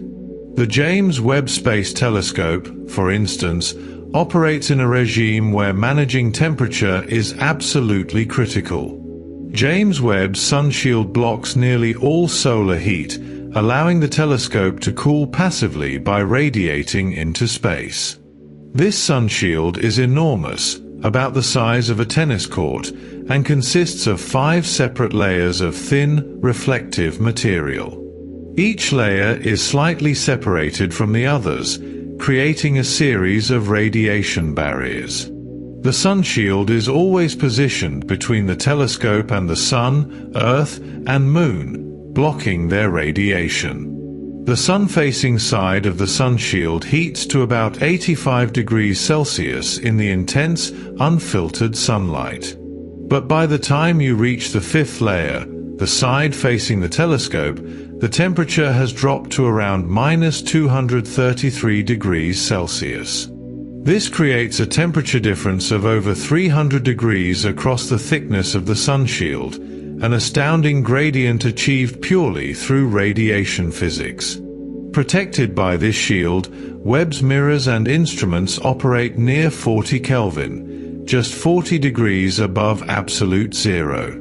This extreme cold is necessary because Webb observes primarily in the infrared spectrum, looking at the heat signatures of distant galaxies, forming stars, and exoplanet atmospheres. If the telescope itself were warm, it would glow brightly in infrared, its own thermal emission overwhelming the faint signals from across the cosmos. By cooling the entire optical system to 40 Kelvin, Webb minimizes its own infrared signature, allowing it to detect objects billions of times fainter than itself. The cooling happens passively. There are no mechanical refrigerators, no cryogenic systems for the telescope structure itself. It simply radiates its heat into space from the cold side of the sunshield, and in the absence of any significant external heating, it cools to this stable, frigid temperature. Only one of Webb's instruments, the mid-infrared instrument or MIRI, requires additional cooling below 40 Kelvin, using a mechanical cryocolor to reach about 7 Kelvin for its detectors. Earlier infrared space telescopes had even more stringent cooling requirements. The Spitzer Space Telescope, launched in 2003, used cryogenic cooling to reach temperatures of just a few Kelvin for some of its instruments. Spitzer carried a supply of liquid helium, one of the coldest substances that can exist as a liquid, boiling at just 4.2 Kelvin at normal pressure. The helium was stored in a vacuum-insulated tank, and as it slowly boiled away, it absorbed heat from the telescope's instruments, keeping them incredibly cold. This allowed Spitzer to observe in the far infrared with extraordinary sensitivity. But cryogenic cooling has a fundamental limitation. You can only carry so much coolant. After about 5.5 years of operation, Spitzer's helium supply was exhausted, and the telescope warmed up to about 30 Kelvin. It continued operating in a reduced capacity, but its coldest and most sensitive observations were no longer possible. This consumable nature of cryogenic cooling is one reason why passive cooling, like Webb uses, is preferred for missions designed to last many years. Ground-based observatories face similar challenges. The Atacama Large Millimeter Array, or ALMA, located high in the Chilean Andes, observes at millimeter and submillimeter wavelengths, and its detectors must be chilled to just a few degrees above absolute zero. ALMA detectors are chilled near the cosmic background temperature because, like space-based infrared telescopes, they need to minimize their own thermal emission. Operating at around 4 Kelvin, these detectors are kept cold using sophisticated closed-cycle refrigerators that use helium gas in a continuous cycle of compression and expansion. The expansion of the helium causes it to cool dramatically, absorbing heat from the detectors, and then it's recompressed and the cycle repeats. Unlike Spitzer, which exhausted its coolant, ALMA's refrigeration is continuous, allowing the observatory to operate indefinitely as long as the mechanical system's function and power is available. This extreme cooling enables ALMA to observe the universe at wavelengths where room temperature detectors would be completely overwhelmed by their own thermal noise. These cryogenic systems enable infrared astronomy by pushing technology to its limits. Infrared light is fundamentally heat radiation, and to observe faint infrared sources requires detectors that are colder than the objects they're observing. This is why infrared astronomy from the ground is so challenging. The atmosphere itself glows in infrared from its own warmth, and why space-based infrared observatories have been so revolutionary.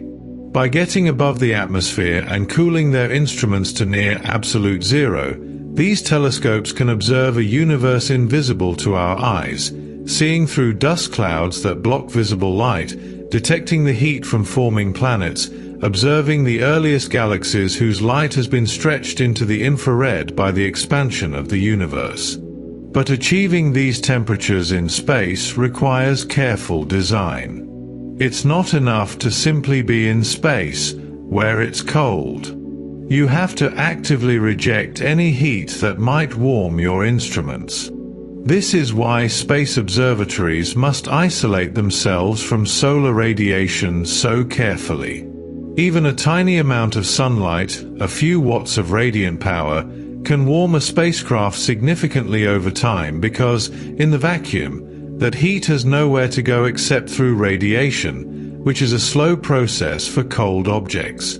The sun shield on Webb isn't just blocking the direct, intense sunlight from the sun itself.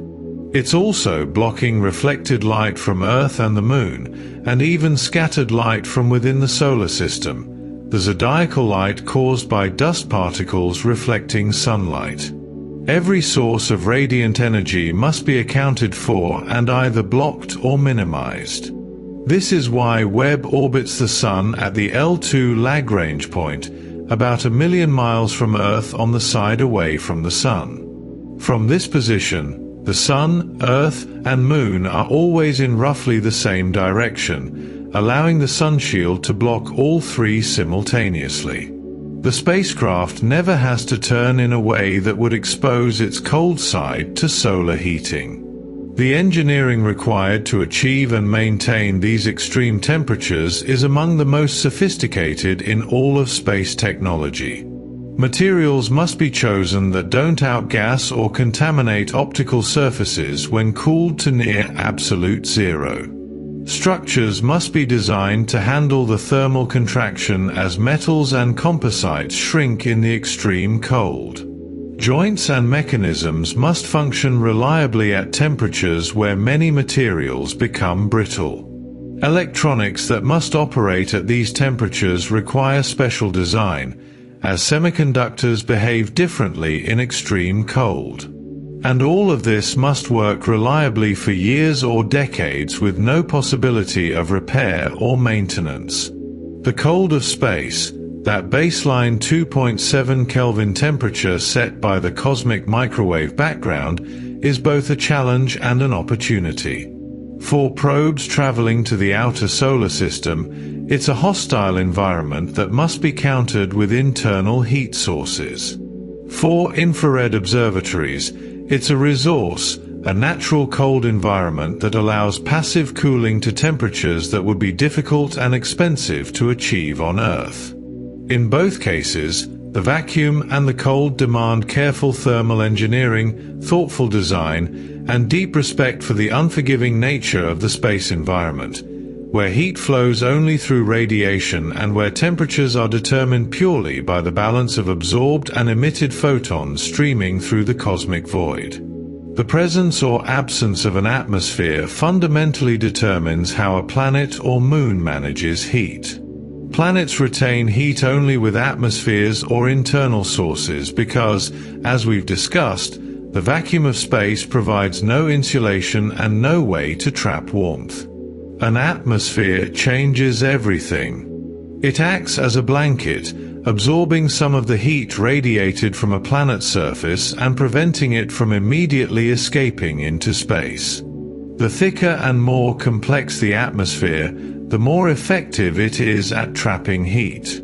Certain gases, particularly carbon dioxide, water vapor, and methane, are especially good at this because they absorb infrared radiation, the wavelengths at which warm surfaces emit most of their energy. When these greenhouse gases absorb infrared photons, they don't just hold on to that energy. They re-emit it in all directions, including back down toward the surface, effectively recycling some of the planet's heat and keeping surface temperatures higher than they would be without an atmosphere. Earth's atmosphere redistributes and traps heat in ways that make our planet habitable. Without our atmosphere, Earth's average surface temperature would be around -18 degrees Celsius, well below the freezing point of water. But our atmosphere, with its mixture of nitrogen, oxygen, and trace greenhouse gases like carbon dioxide and water vapor, raises the average surface temperature to about 15 degrees Celsius, a difference of 33 degrees. This is the natural greenhouse effect, and it's essential for life as we know it. Beyond just trapping heat, the atmosphere redistributes it through weather patterns, through winds and ocean currents driven by temperature differences. Warm air rises near the equator, travels toward the poles, cools and sinks, creating circulation cells that move heat from warm regions to cold ones. Without this redistribution, the temperature differences between equator and poles, between day and night, would be far more extreme. The oceans play an enormous role too, storing vast amounts of heat and releasing it slowly, moderating temperature swings and creating stable climate patterns. But atmospheres can trap too much heat, and Venus provides a stark example of what happens when greenhouse warming runs out of control. Venus experiences runaway greenhouse heating, resulting in surface temperatures around 470 degrees Celsius, hot enough to melt lead, even though Venus receives only about twice the solar energy that Earth does. Venus's atmosphere is incredibly thick, about 90 times the pressure of Earth's at the surface, and it's composed almost entirely of carbon dioxide, one of the most effective greenhouse gases. This dense blanket of CO2 traps heat so efficiently that almost none of the infrared radiation from the surface can escape directly to space. Instead, the heat is absorbed and re-radiated by the atmosphere over and over, with much of it finding its way back to the surface. The result is a runaway process.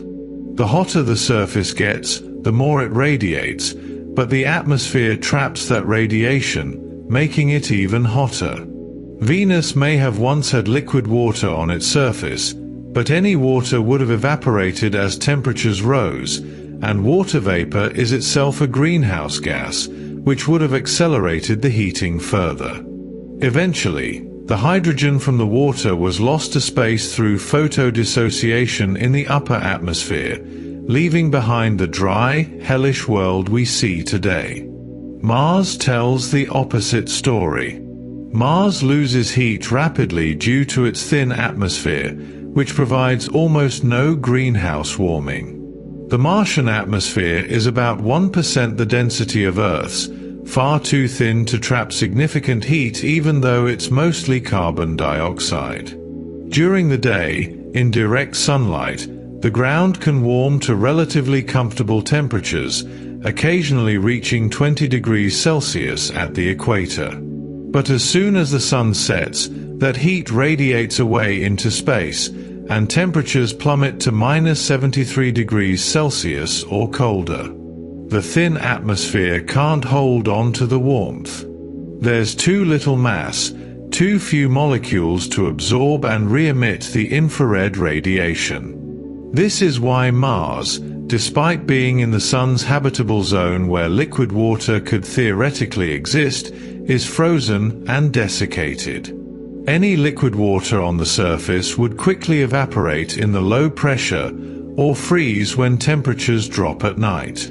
The planet may have once had a thicker atmosphere billions of years ago, when it was warmer and wetter, but without a strong magnetic field to protect it from the solar wind, much of that atmosphere was stripped away over geological time, leaving Mars cold and barren. Some worlds have atmospheres that provide modest warming. Titan, Saturn's largest moon, is one of the most fascinating examples. Titan's haze creates limited greenhouse warming despite being far from the Sun, at a distance where temperatures would otherwise be around -180 degrees Celsius. Titan's thick nitrogen atmosphere, denser at the surface than Earth's, contains methane and complex organic compounds that form a thick orange haze in the upper atmosphere.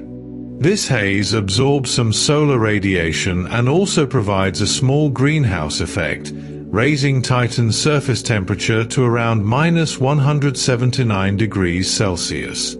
That might not sound like much of a difference, but in the extreme cold of the outer solar system, every degree matters. This slightly elevated temperature allows liquid methane and ethane to exist on Titan's surface in lakes and seas, creating an alien hydrological cycle where methane plays the role that water plays on Earth, evaporating, forming clouds, and raining back down. Then there are worlds where atmospheres themselves freeze out when conditions get too cold. Pluto's atmosphere freezes solid at distance, collapsing onto the surface when Pluto is farthest from the Sun in its highly elliptical orbit. Pluto has a thin atmosphere of nitrogen with traces of methane and carbon monoxide, but this atmosphere is barely stable even when Pluto is closest to the Sun. As Pluto moves away from the Sun in its 248-year orbit, temperatures drop, and the nitrogen begins to condense and freeze onto the surface as frost. The atmosphere literally snows out, becoming part of the surface ice. Then, when Pluto approaches the Sun again decades later, that frozen nitrogen sublimates back into gas, and the atmosphere reforms. It's a slow, cosmic breathing, an atmosphere that exists only part-time, tied to Pluto's orbital position and the minimal heating it receives from the distant Sun. Not all planetary heat comes from the Sun. Some worlds have internal heat sources that keep them warmer than they would otherwise be. Gas giants like Jupiter and Saturn radiate internal heat into space, more energy than they receive from the Sun. This internal heat comes from the slow gravitational contraction of these massive planets, a remnant of their formation when gravitational energy was converted to heat, and in Jupiter's case, possibly from the separation of helium from hydrogen in the deep interior, releasing gravitational energy as helium rain sinks toward the core. This internal heat drives powerful convection in the gas giants' atmospheres, creating the bands and storms we observe. Saturn radiates about twice as much energy as it receives from the Sun, while Jupiter radiates about 1.7 times as much. This internal heating isn't enough to make these worlds warm by our standards. Their upper atmospheres are still frigid, but it shapes their atmospheric dynamics and weather patterns in fundamental ways. Even some moons have internal heat, though their surfaces remain frozen. Europa, one of Jupiter's large moons, is a prime example. Europa remains frozen on its surface despite significant tidal heating below. The surface is a thick shell of ice, scarred with cracks and ridges, maintaining a temperature around -160 degrees Celsius. But beneath that ice, many scientists believe there's a global ocean of liquid water, kept warm by tidal heating. Europa's orbit isn't perfectly circular, and as it moves closer to and farther from Jupiter, the planet's immense gravity flexes Europa's interior, kneading it like dough. This flexing generates heat through friction, enough heat to melt ice and maintain a liquid ocean that might be tens of kilometers deep. Yet despite this internal warmth, the surface remains frozen because the ice shell is thick enough to insulate the ocean from the cold of space, and the surface itself radiates heat away into the vacuum, cooling to near the ambient temperature of Jupiter's neighborhood. Enceladus, a small moon of Saturn, demonstrates this principle even more dramatically.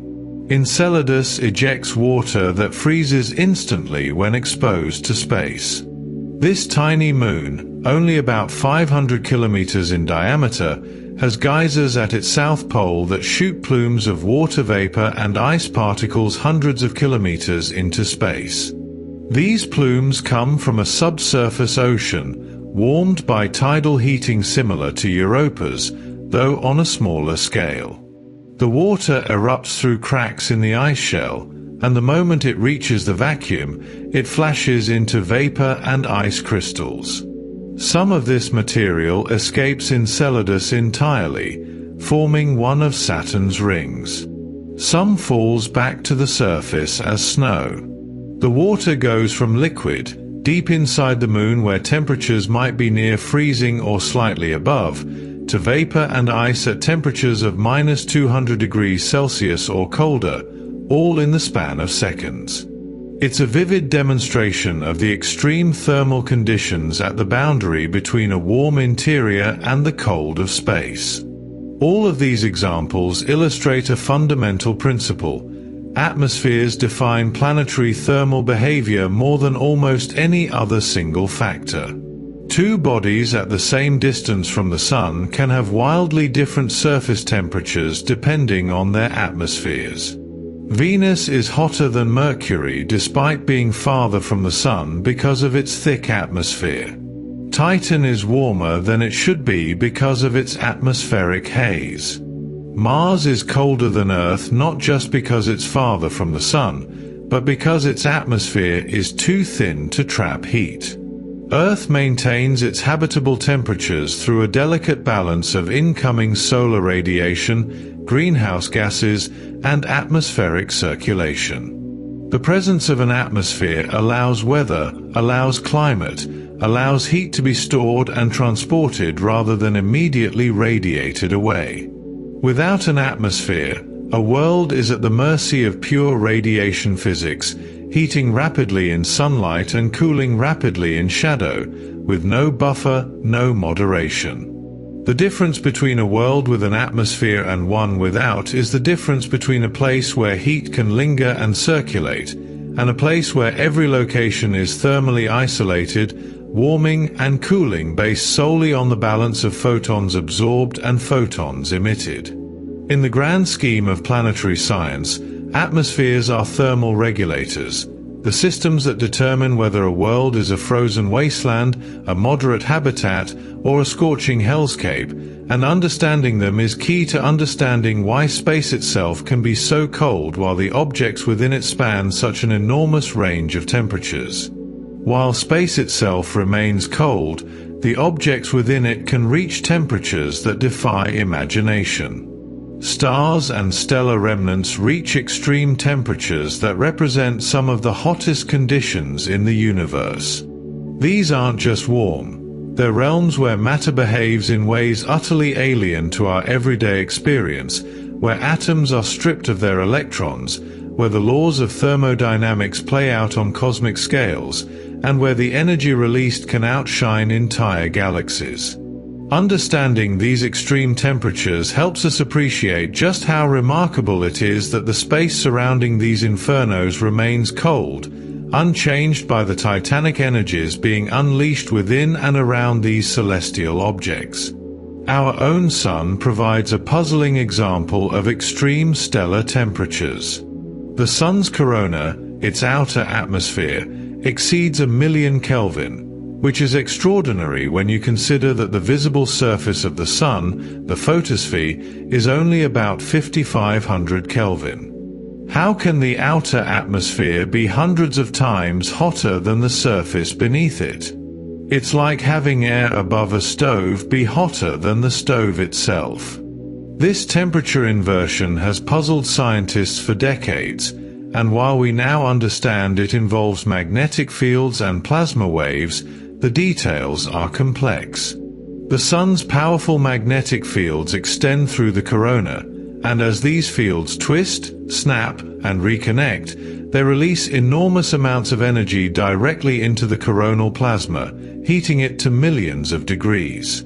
This superheated gas is so thin, though, that even though the individual particles are moving at tremendous speeds, there aren't enough of them to transfer significant heat through collisions.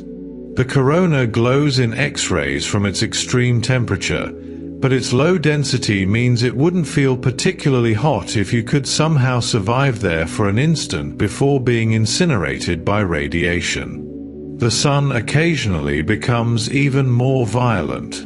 Solar flares eject ultra-hot plasma into space in events that release as much energy as billions of nuclear bombs.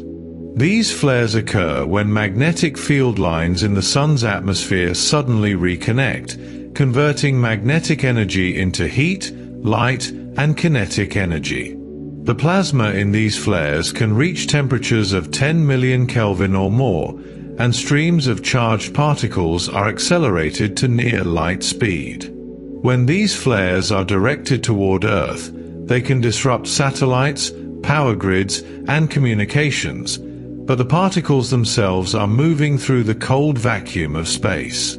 The space between the Sun and Earth doesn't heat up from these events. It simply serves as the medium through which these energetic particles travel, carrying their energy across millions of miles until they strike something, Earth's magnetic field, a planet, or continue onward into the wider solar system. After stars like our Sun exhaust their nuclear fuel and collapse, they can leave behind even more extreme objects.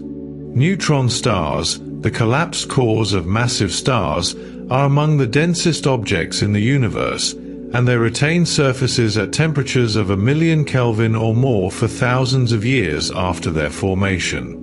A neutron star packs about 1.4 times the mass of the Sun into a sphere only about 20 kilometers across. The density is so extreme that a teaspoon of neutron star material would weigh about 1 billion tons on Earth. The surface gravity is immense, and the pressure and temperature in the interior are beyond anything we can replicate in laboratories. The surface temperature, though it gradually cools over time through radiation, starts out at billions of degrees just after formation and remains at millions of degrees for millennia. Yet even around these incredibly hot objects, space remains cold. The intense radiation from the neutron star heats anything nearby, but the vacuum itself is unchanged. Some neutron stars are even more extreme. Magnetars, neutron stars with the strongest magnetic fields in the known universe, unleash intense gamma-ray heat bursts that can briefly outshine the rest of the galaxy. These bursts occur when the magnetar's crust suddenly cracks under the stress of the intense magnetic field, which can be quadrillions of times stronger than Earth's magnetic field. The energy released in these events heats the surface to billions of degrees in localized regions, and the magnetar emits a burst of gamma rays and X-rays. In December 2004, a giant flare from a magnetar about 50,000 light-years away released more energy in 1/10 of a second than the Sun emits in 100,000 years. For a brief moment, this distant object, normally invisible to the naked eye, became brighter in gamma rays than the full moon is in visible light. Such events are rare and brief, but they demonstrate the extreme conditions that can exist in the universe. White dwarfs, the remnants of stars like our Sun after they've shed their outer layers, represent a different kind of extreme. White dwarfs glow at tens of thousands of Kelvin when they first form, with some reaching surface temperatures of 100,000 Kelvin or more. They're no longer producing energy through fusion. All their nuclear fuel is exhausted. What remains is an incredibly dense, hot ember about the size of Earth but with a mass similar to the Sun's. A white dwarf is supported against further collapse not by thermal pressure or fusion, but by electron degeneracy pressure, a quantum mechanical effect. As it radiates its stored heat into space, it gradually cools over billions of years, eventually fading to a theoretical black dwarf, a cold, dark cinder. But even the oldest white dwarfs we've observed are still glowing, still thousands of degrees, their surfaces slowly radiating their primordial heat into the surrounding void. Around many stellar remnants, matter falling inward creates some of the hottest conditions known. Accretion disks, swirling disks of gas and dust spiraling into neutron stars, black holes, or white dwarfs, heat matter to millions of degrees through friction and compression. As matter in the disk moves inward, it rubs against neighboring material, and this friction generates tremendous heat. The inner regions of accretion disks around compact objects can reach temperatures of 10 million Kelvin or higher, hot enough that the gas glows intensely in X-rays. This is how we detect many black holes and neutron stars, not by seeing them directly, which is impossible since neutron stars are tiny and black holes emit no light, but by observing the intense radiation from the superheated accretion disk surrounding them. The disk is so hot that it's completely ionized, a plasma of free electrons and nuclei, and the radiation pressure from the intense light can actually drive material away in powerful winds. X-ray binaries, systems where a normal star orbits a neutron star or black hole, are particularly dramatic sources of this kind of emission. X-ray binaries emit intense thermal radiation as matter streams from the normal star onto its compact companion. The infalling matter accelerates to tremendous speeds as it approaches the neutron star or black hole, and when it crashes into the accretion disk or the surface of the neutron star, the kinetic energy is converted to heat. The temperatures reached are so extreme that the system glows brightly in X-rays, wavelengths far beyond what our eyes can see, but which specialized space telescopes can detect. These systems can outshine their entire host galaxy in X-rays, making them among the brightest X-ray sources in the sky despite being relatively small and localized phenomena. The matter being heated is microscopic in cosmic terms, perhaps only kilometers across at the hottest regions, yet it produces as much X-ray light as trillions of suns produce in visible light. At the centers of some galaxies, supermassive black holes create even more extreme conditions. Quasar jets, narrow streams of plasma ejected at near light speed from the vicinity of supermassive black holes carry extreme plasma temperatures that can reach billions of degrees. These jets form when matter falling into the black hole doesn't all make it past the event horizon.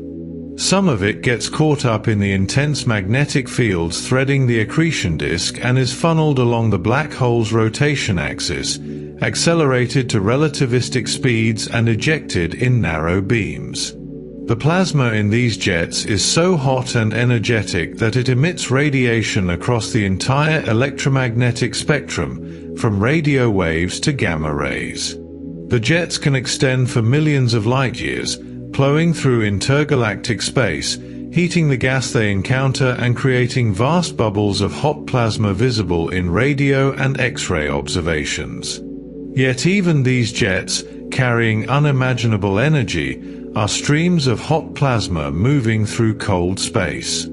The space itself doesn't heat up, only the matter within the jets is hot. The accretion disks around these supermassive black holes are themselves extraordinary. Black hole accretion disks burn hotter than stars, with inner regions reaching temperatures of hundreds of millions of Kelvin or even billions of degrees in the most extreme cases. These disks can be larger than our entire solar system, yet they produce temperatures exceeding those found in any star.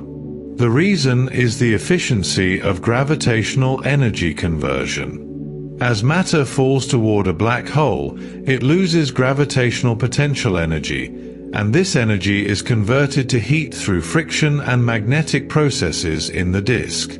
For a solar mass black hole, the efficiency is around 6%, meaning 6% of the infalling matter's rest mass energy is converted to radiation, which is more efficient than the nuclear fusion in stars, which converts less than 1% of mass to energy. For a rapidly spinning black hole, the efficiency can be even higher, approaching 40%. This is why accretion onto black holes produces some of the most luminous phenomena in the universe, quasars, and active galactic nuclei that can outshine all the stars in their host galaxies combined. All of these extreme temperatures, from the million-degree corona of the Sun to the billion-degree plasma in quasar jets, exist as pockets of intense heat in an otherwise cold universe. The space surrounding these objects doesn't warm up from their presence. A spacecraft could, in principle, orbit close to a neutron star's magnetic pole, and while it would be bathed in intense radiation that would quickly destroy it, the vacuum of space around it would still be cold, still at the baseline temperature set by the cosmic microwave background. The heat exists only in matter, in the plasma and gas that's being heated by magnetic fields, by friction, by the release of gravitational energy. Remove the matter, and you're left with radiation streaming through cold empty space, photons carrying energy from hot sources to whatever they eventually strike.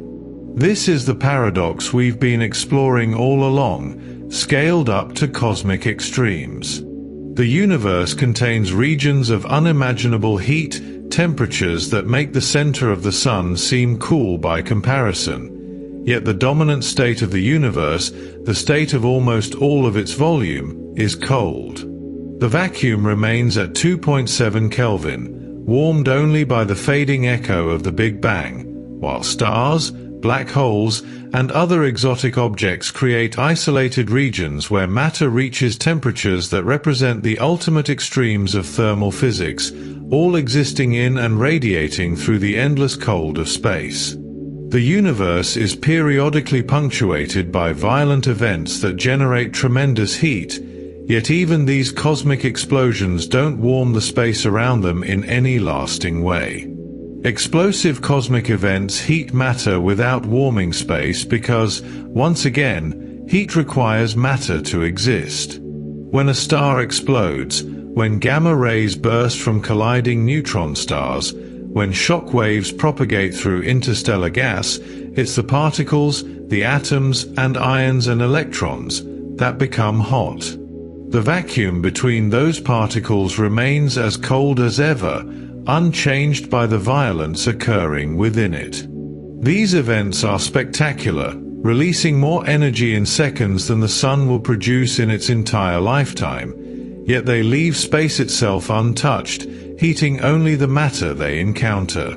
Supernova explosions, the violent deaths of massive stars, create expanding shells of superheated material. Supernova remnants expand as hot shock fronts, plowing through the interstellar medium at thousands of kilometers per second. When a massive star exhausts its nuclear fuel, its core collapses in a fraction of a second, and the resulting rebound sends a shock wave tearing through the star's outer layers. These layers are blasted into space at speeds approaching 10% of light speed, and as this expanding debris crashes into the surrounding gas, it creates a shock front where temperatures can reach tens of millions of Kelvin. The shock compresses and heats the gas it encounters, ionizing it completely and causing it to emit X-rays.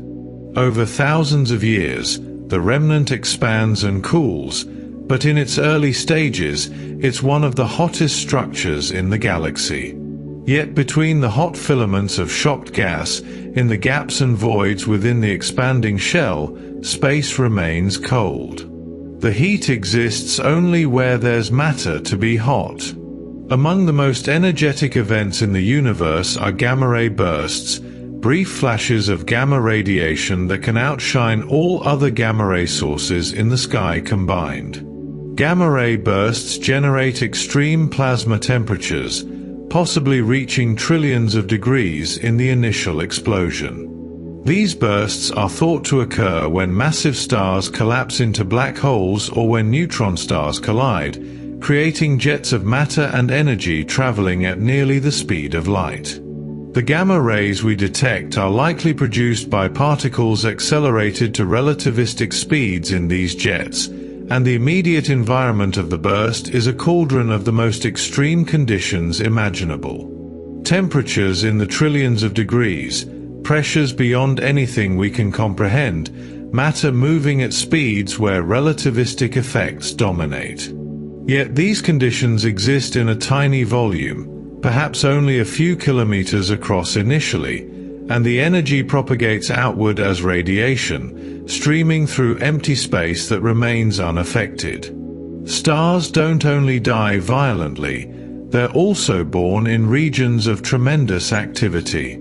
Protostars, stars in the process of forming from collapsing clouds of gas and dust, heat the surrounding gas during formation through a combination of gravitational compression and the energy released as matter falls inward. As a cloud of interstellar gas begins to collapse under its own gravity, it heats up. The gravitational potential energy of the infalling material is converted to kinetic energy and then to heat through collisions. The center of the collapsing cloud becomes denser and hotter, eventually reaching temperatures where nuclear fusion can ignite and a true star is born. But even before fusion begins, the protostar and its immediate surroundings can reach temperatures of thousands of degrees. The protostar may be surrounded by an accretion disk and emit jets of hot gas from its poles, heating the surrounding material. Yet despite all this activity, star-forming regions remain cold outside the shock zones and heated areas immediately around the protostars.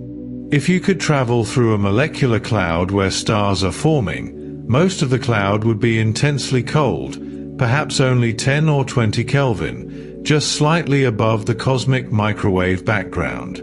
These clouds are dense by interstellar standards, but still incredibly tenuous by our everyday experience, and they're shielded from starlight by dust, which absorbs visible and ultraviolet light and re-radiates it in the infrared. The result is that these clouds cool efficiently and remain cold except where protostars or shock waves from stellar winds and earlier supernovae are actively heating them. The heated regions are bright and dramatic, glowing in infrared and visible light, but they're embedded in vast expanses of cold, dark gas. The contrast is striking. Newborn stars blazing at thousands of degrees, surrounded by gas at temperatures barely above absolute zero. On even larger scales, the space between galaxies isn't entirely empty, and the gas that exists there can be surprisingly hot. Cosmic filaments, the vast structures of dark matter and gas that connect galaxy clusters across hundreds of millions of light-years, contain gas at temperatures around 1,000,000 Kelvin. This gas, part of what's called the warm-hot intergalactic medium, is heated by gravitational compression as it falls into the filaments, and by shock waves from the large-scale flows of matter in the universe. It's so hot that hydrogen is completely ionized, and the gas emits primarily in ultraviolet and soft X-rays. This makes it difficult to detect because it's too cool to be a strong X-ray source but too hot to emit much visible light. Yet despite being at 1,000,000 degrees, this gas is still incredibly tenuous, far more so than even the best vacuum we can create on Earth, and its contribution to the overall temperature of space is negligible. It's heated matter in a cold universe. Galaxy clusters, the largest gravitationally bound structures in the universe, are filled with extremely hot gas. Galaxy clusters trap extremely hot intracluster medium, gas at temperatures of tens of millions of Kelvin that fills the space between galaxies within the cluster. This gas, which actually contains more normal matter than all the stars in all the galaxies in the cluster combined, is heated by the gravitational potential of the cluster itself. As galaxies fall into the cluster and orbit within it, they stir up the gas, creating shock waves and turbulence. The gravitational energy of the cluster keeps this gas from escaping, and the gas radiates X-rays from its extreme temperature. These X-ray emissions are how we map the distribution of normal matter in galaxy clusters and infer the presence of even more massive dark matter halos that provide the gravity to hold everything together. Yet even this multimillion degree gas is confined to galaxy clusters. Beyond them, in the voids between clusters, space returns to its baseline cold state. Our own galaxy has evidence of past energetic events. The Fermi bubbles, enormous structures extending above and below the galactic plane, glow from heating related to activity at the galactic center. These bubbles, discovered by the Fermi Gamma-ray Space Telescope, extend about 25,000 light-years above and below the galactic center and appear to have been created by a massive outburst of energy several million years ago, possibly related to an episode of intense star formation or activity from the supermassive black hole at our galaxy's core. The gas within these bubbles has been heated and accelerated, and it emits gamma rays and X-rays. The bubbles represent a huge volume of energized gas, yet they're still localized to our galaxy and don't represent a heating of all of space. In the early universe, when the first galaxies were forming, energetic quasars played a role in heating intergalactic gas. Proto-galaxies were heated by early quasars, the supermassive black holes at their centers accreting matter furiously and emitting enormous amounts of radiation. This radiation ionized the hydrogen gas filling the universe, reheating it after it had cooled following the recombination epoch when the cosmic microwave background was released. This epoch of reionization transformed the universe from one filled with neutral hydrogen to one where hydrogen was once again ionized, and the energy for this came largely from the first stars and quasars. The gas between galaxies was heated to tens of thousands of Kelvin by this radiation, far above the temperature it would have reached from the expansion of the universe alone. Yet even this heating was localized to where gas existed. The voids, the truly empty regions, remained cold. The fundamental lesson from all of these phenomena, from supernovae to galaxy clusters, from gamma-ray bursts to the reionization of the universe, is that heat remains localized, never filling space uniformly. No matter how energetic an event, no matter how much energy is released, that energy heats the matter it encounters but doesn't heat the vacuum itself. Space doesn't have a temperature in the conventional sense. It has the cosmic microwave background, which provides a minimum baseline. But beyond that, temperature is a property of the matter distributed through space, not of space itself. You can have a supernova remnant expanding through interstellar space with temperatures of millions of degrees, and a few light years away, in a region the shock wave hasn't reached yet, the gas can be at 10 Kelvin. The temperature difference is determined entirely by whether the matter in a given location has been heated by some energetic process.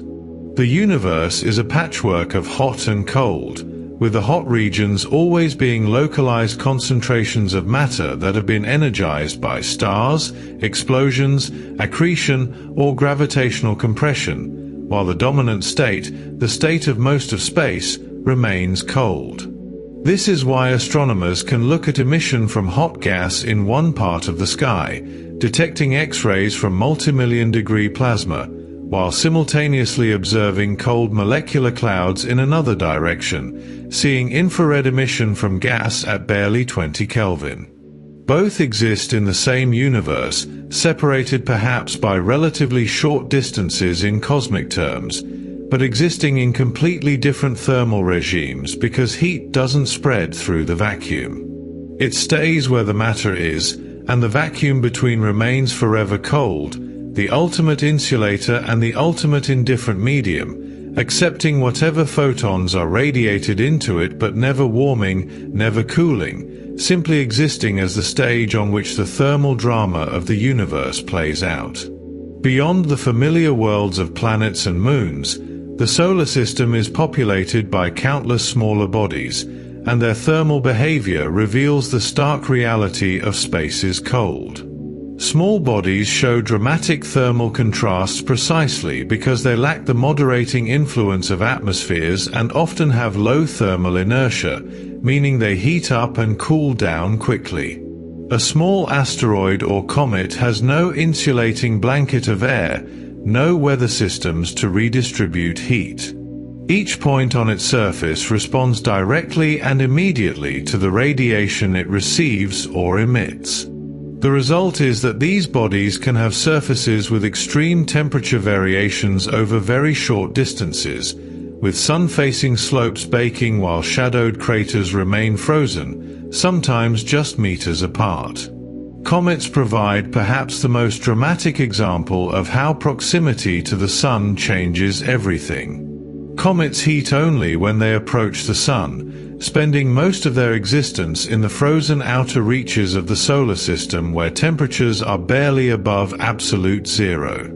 A typical comet spends centuries or millennia in the distant Kuiper belt or Oort cloud, a dormant ball of ice and rock at temperatures around 20 or 30 Kelvin. But when a gravitational perturbation sends one plunging toward the inner solar system, everything changes. As the comet crosses the orbit of Jupiter and continues sunward, solar radiation begins to warm its surface. Ices that have been frozen solid for eons begin to sublimate, turning directly from solid to gas without passing through a liquid phase because of the vacuum. Water ice, carbon dioxide ice, methane, ammonia, all these volatiles heat up and evaporate, creating the comet's characteristic coma and tail. By the time a comet reaches Earth's orbit, its sunlit surface can reach temperatures well above the freezing point of water, perhaps 200 Kelvin or more, hot enough for ice to sublime rapidly. Yet the interior remains frozen, and shadowed regions stay cold.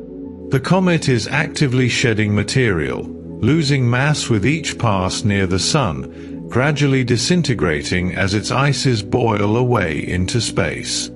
Asteroids, being mostly rock and metal rather than ice, don't sublimate like comets, but they experience equally dramatic temperature contrasts.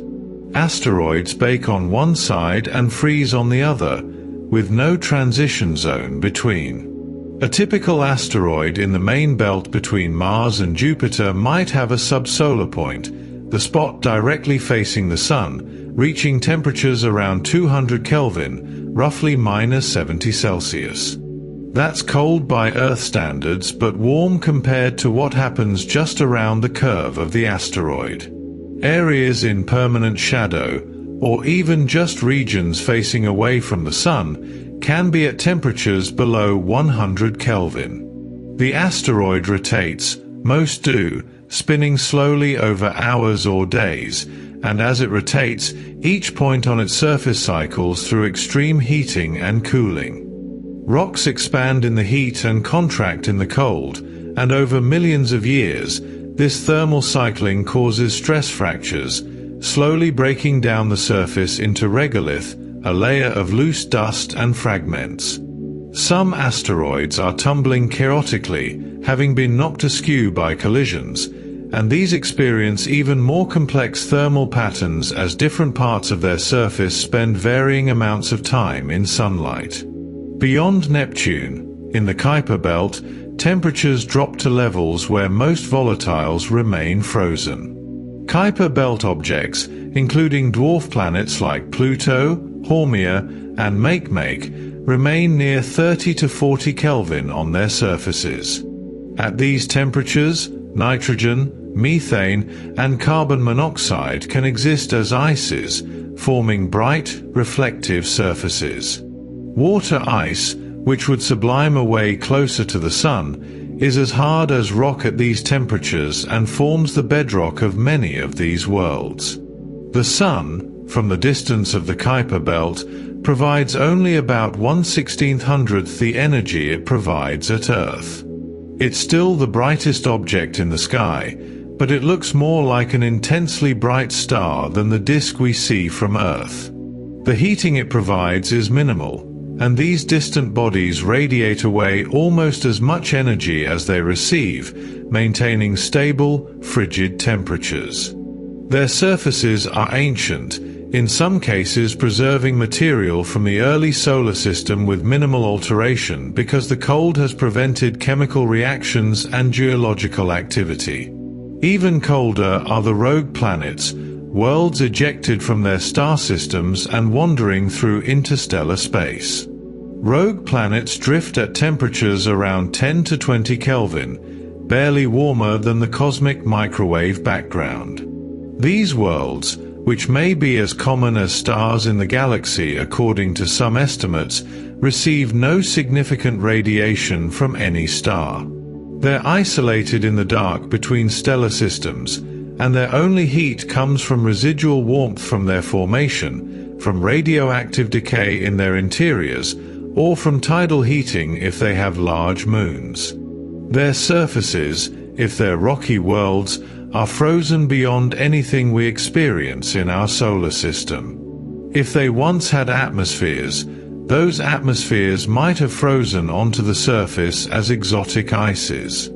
A rogue Jupiter-like planet might still have a warm interior and an active weather system in its deep atmosphere, powered by internal heat, but its upper atmosphere would be radiating into space and cooling toward the baseline temperature of the universe.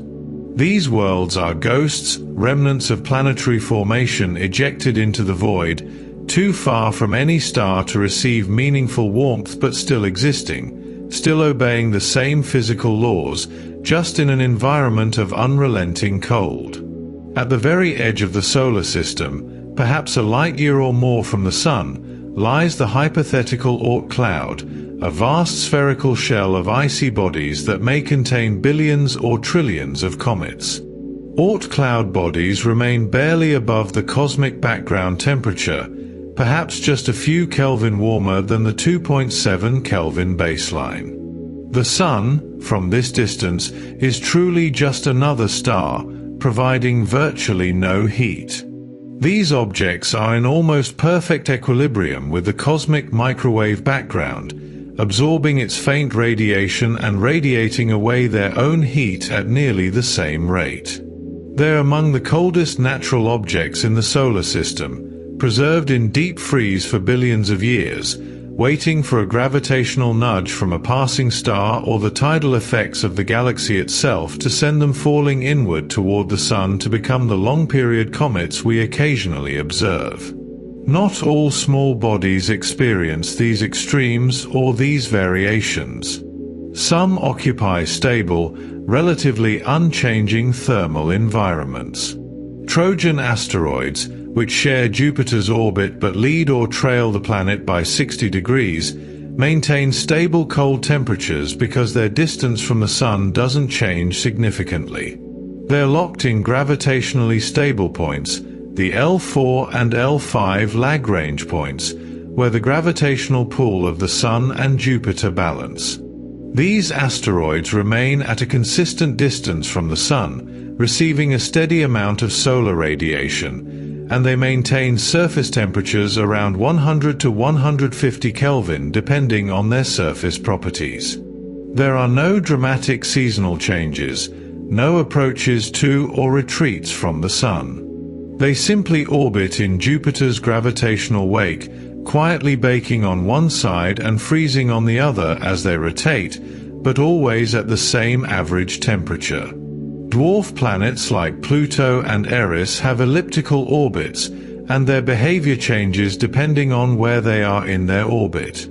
Dwarf planets sublimate volatiles near perihelion, the closest point in their orbit to the Sun, creating temporary atmospheres that then freeze back onto the surface as they move away from the Sun toward aphelion. Pluto's atmosphere, as we discussed earlier, is thickest when Pluto is nearest the Sun, and as Pluto moves away in its 248-year orbit, that atmosphere gradually collapses. The dwarf planet's surface changes with this cycle, with bright nitrogen ice migrating from one region to another as it sublimates in warmer areas and condenses in cooler ones. These worlds are dynamic on long timescales, their surfaces and atmospheres responding to the slow breathing of their orbital cycles. In the coldest corners of some of these worlds, conditions exist that have remained unchanged for billions of years. Permanent shadow traps, craters, and canyons that never receive direct sunlight preserve ancient ice that may date back to the formation of the solar system. We found these on the Moon, on Mercury, and they likely exist on many airless bodies throughout the solar system. In these shadowed regions, temperatures can be as low as 25 Kelvin or even lower, cold enough that even the most volatile substances can't escape. Water ice accumulates in these traps, perhaps delivered by comet impacts, and it stays there indefinitely because the temperature never rises enough for significant sublimation. These regions are natural cold storage, preserving materials that would have been lost from sunlit areas billions of years ago. They may hold records of the early solar system's composition, frozen samples of the primordial material from which the planets formed. All of these varied thermal behaviors, from the hot sunlit faces of asteroids to the permanent deep freeze of Oort cloud comets, are governed by a single principle: the vacuum locks temperatures to radiation balance. Without air to conduct or convect heat, without a fluid medium to store and transport thermal energy, the temperature of any point on any airless body is determined purely by the balance between absorbed and emitted radiation. If a surface is absorbing more energy than it's radiating, it warms up until the two balance. If it's radiating more than it's absorbing, it cools until balance is achieved. This is why surfaces can have such extreme temperature variations, why sun and shadow create such stark contrasts.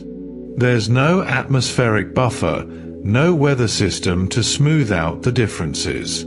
Each point on the surface is thermally isolated, responding only to its own individual radiation balance. This is the fundamental thermal reality for every airless body in the solar system, from the smallest grain of dust to dwarf planets. It's a direct consequence of the vacuum of space, that ultimate thermal insulator that prevents heat from spreading, that keeps each object isolated in its own radiation balance, surrounded by the cold void that remains forever unchanged no matter how hot or cold the objects within it become. We've explored the paradox from every angle, examined planets and stars, spacecraft and comets, the hottest plasmas and the coldest shadows, and now we can finally see the complete picture with clarity. Space stays cold not because the sun is weak. The sun is extraordinarily powerful, a massive fusion reactor that has been burning for 4.5 billion years and will continue for billions more, pumping out enough energy every second to power human civilization millions of times over. The sun floods the solar system with radiation, with light and heat, sending photons streaming outward in all directions at 300,000 kilometers per second. There's no shortage of energy. The solar system is awash in it. Earth intercepts only about 1/2 of the sun's total output, and that tiny fraction is enough to drive our weather, our climate, all of photosynthesis, all of life. The energy is there, abundant and constant, yet space remains cold. The weakness isn't in the source. The peculiarity lies in the nature of space itself. The fundamental reason is simple, though its implications are profound. Space stays cold because heat requires matter to spread through conduction and convection, and space has essentially no matter. Heat, as we experience it, is the motion of molecules, the vibration of atoms, the kinetic energy of particles colliding with each other and sharing their energy. When you heat one end of a metal rod, that heat spreads along the rod as fast-moving atoms collide with their neighbors, passing energy down the line. When you heat air, the hot air rises and cooler air flows in to take its place, creating currents that distribute the warmth. These processes, conduction and convection, require matter. They require particles in contact, or at least close enough to interact frequently. But space is a vacuum, or very nearly so. There are so few particles, separated by such vast distances, that these heat transfer mechanisms simply cannot operate. There's nothing to conduct through, nothing to convect. The heat that exists in stars, in planets, in any object has no pathway to spread into the surrounding space except through radiation. And radiation operates by completely different rules.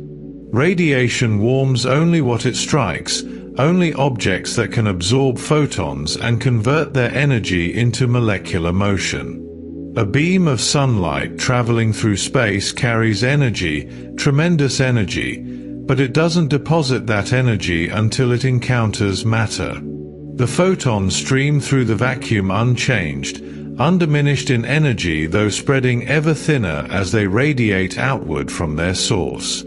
When those photons finally strike something, a dust grain, an asteroid, a planet, a spacecraft, they can be absorbed and their energy becomes heat. But until that moment of absorption, the energy is in transit, neither heating nor cooling the space it passes through because space cannot be heated or cooled. It lacks the property of temperature in the conventional sense. It's not cold in the way a block of ice is cold, with molecules moving slowly. It's cold because there are no molecules, or so few that they're negligible, and without molecules, the concept of bulk temperature doesn't apply. This is why the vacuum prevents sharing of thermal energy in the way we're accustomed to. On Earth, thermal energy naturally flows from hot regions to cold ones, spreading out, equalizing, until everything reaches a common temperature. This happens through the air, through the ground, through water, through any medium that connects different regions. But in space, there is no such connecting medium. A hot object and a cold object can float near each other in space, and the only way they can exchange heat is through radiation, through photons emitted by the hot object and potentially absorbed by the cold one. There's no direct sharing of kinetic energy through particle collisions, no flow of heat through a conducting medium. Each object is thermally isolated, surrounded by vacuum, connected to the rest of the universe only through the electromagnetic radiation it emits and receives. This isolation is what makes thermal control in space so challenging and so critical. Without particle collisions, heat cannot accumulate in space the way it accumulates in a room or an atmosphere. When you turn on a heater in your house, the room gradually warms as the air is heated, as surfaces absorb heat and re-radiate it, as everything slowly comes to a higher temperature. The heat accumulates, stored in the mass of air and in the walls and furniture. But space has no such capacity for accumulation. You can't warm space. You can warm objects within space, but the vacuum itself remains unchanged.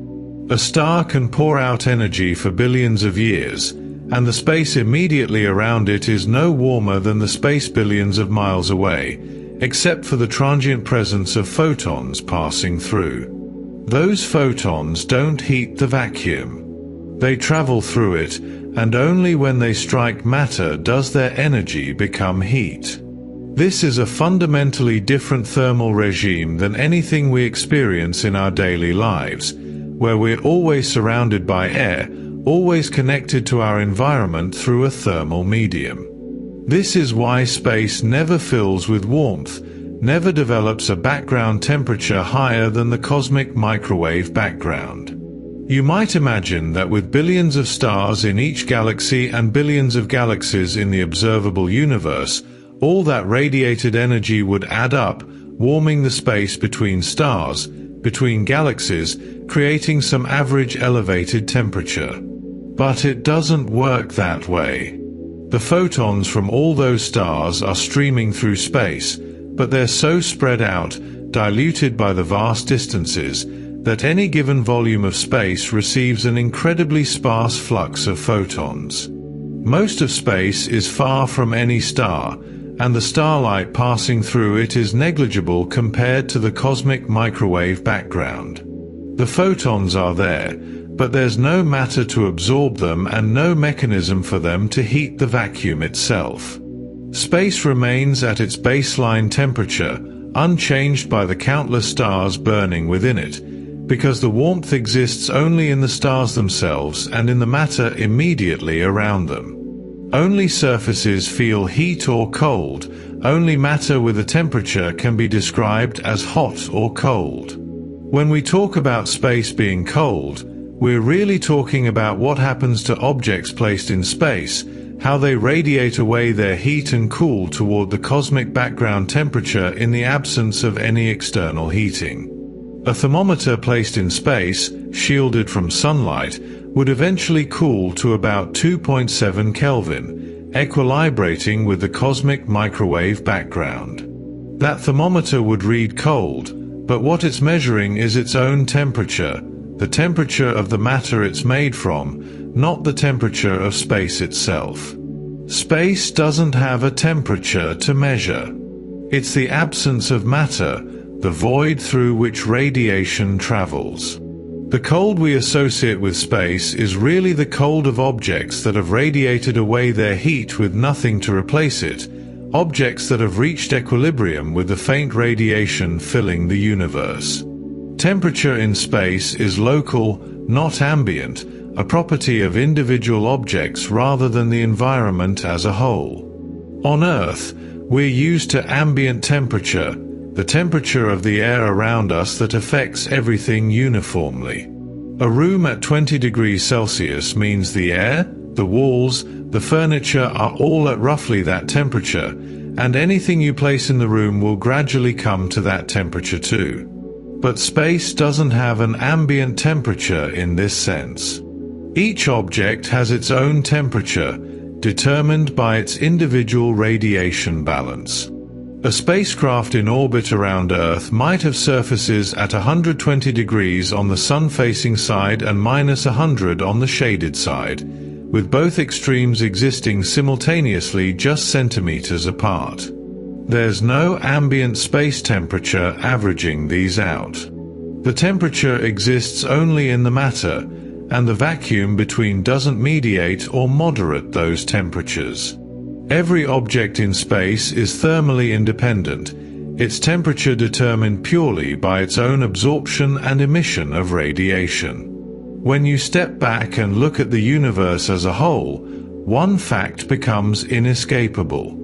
The universe is mostly dark and cold, with warmth and light being rare, localized exceptions. Stars occupy an infinitesimal fraction of the universe's volume. Planets and their atmospheres occupy even less.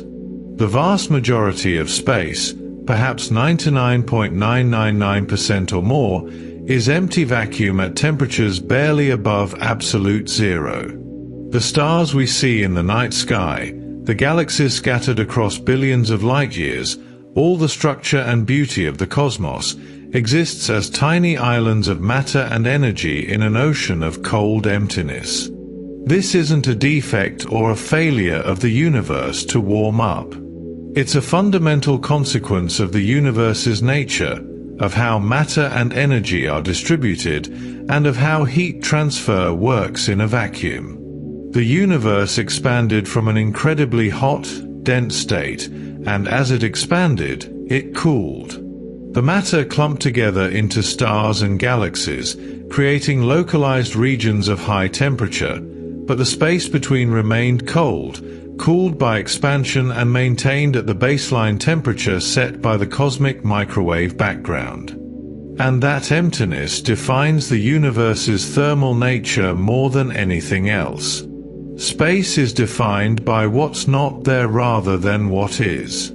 It's the absence of matter, the absence of a medium for heat transfer, the absence of anything to warm or cool.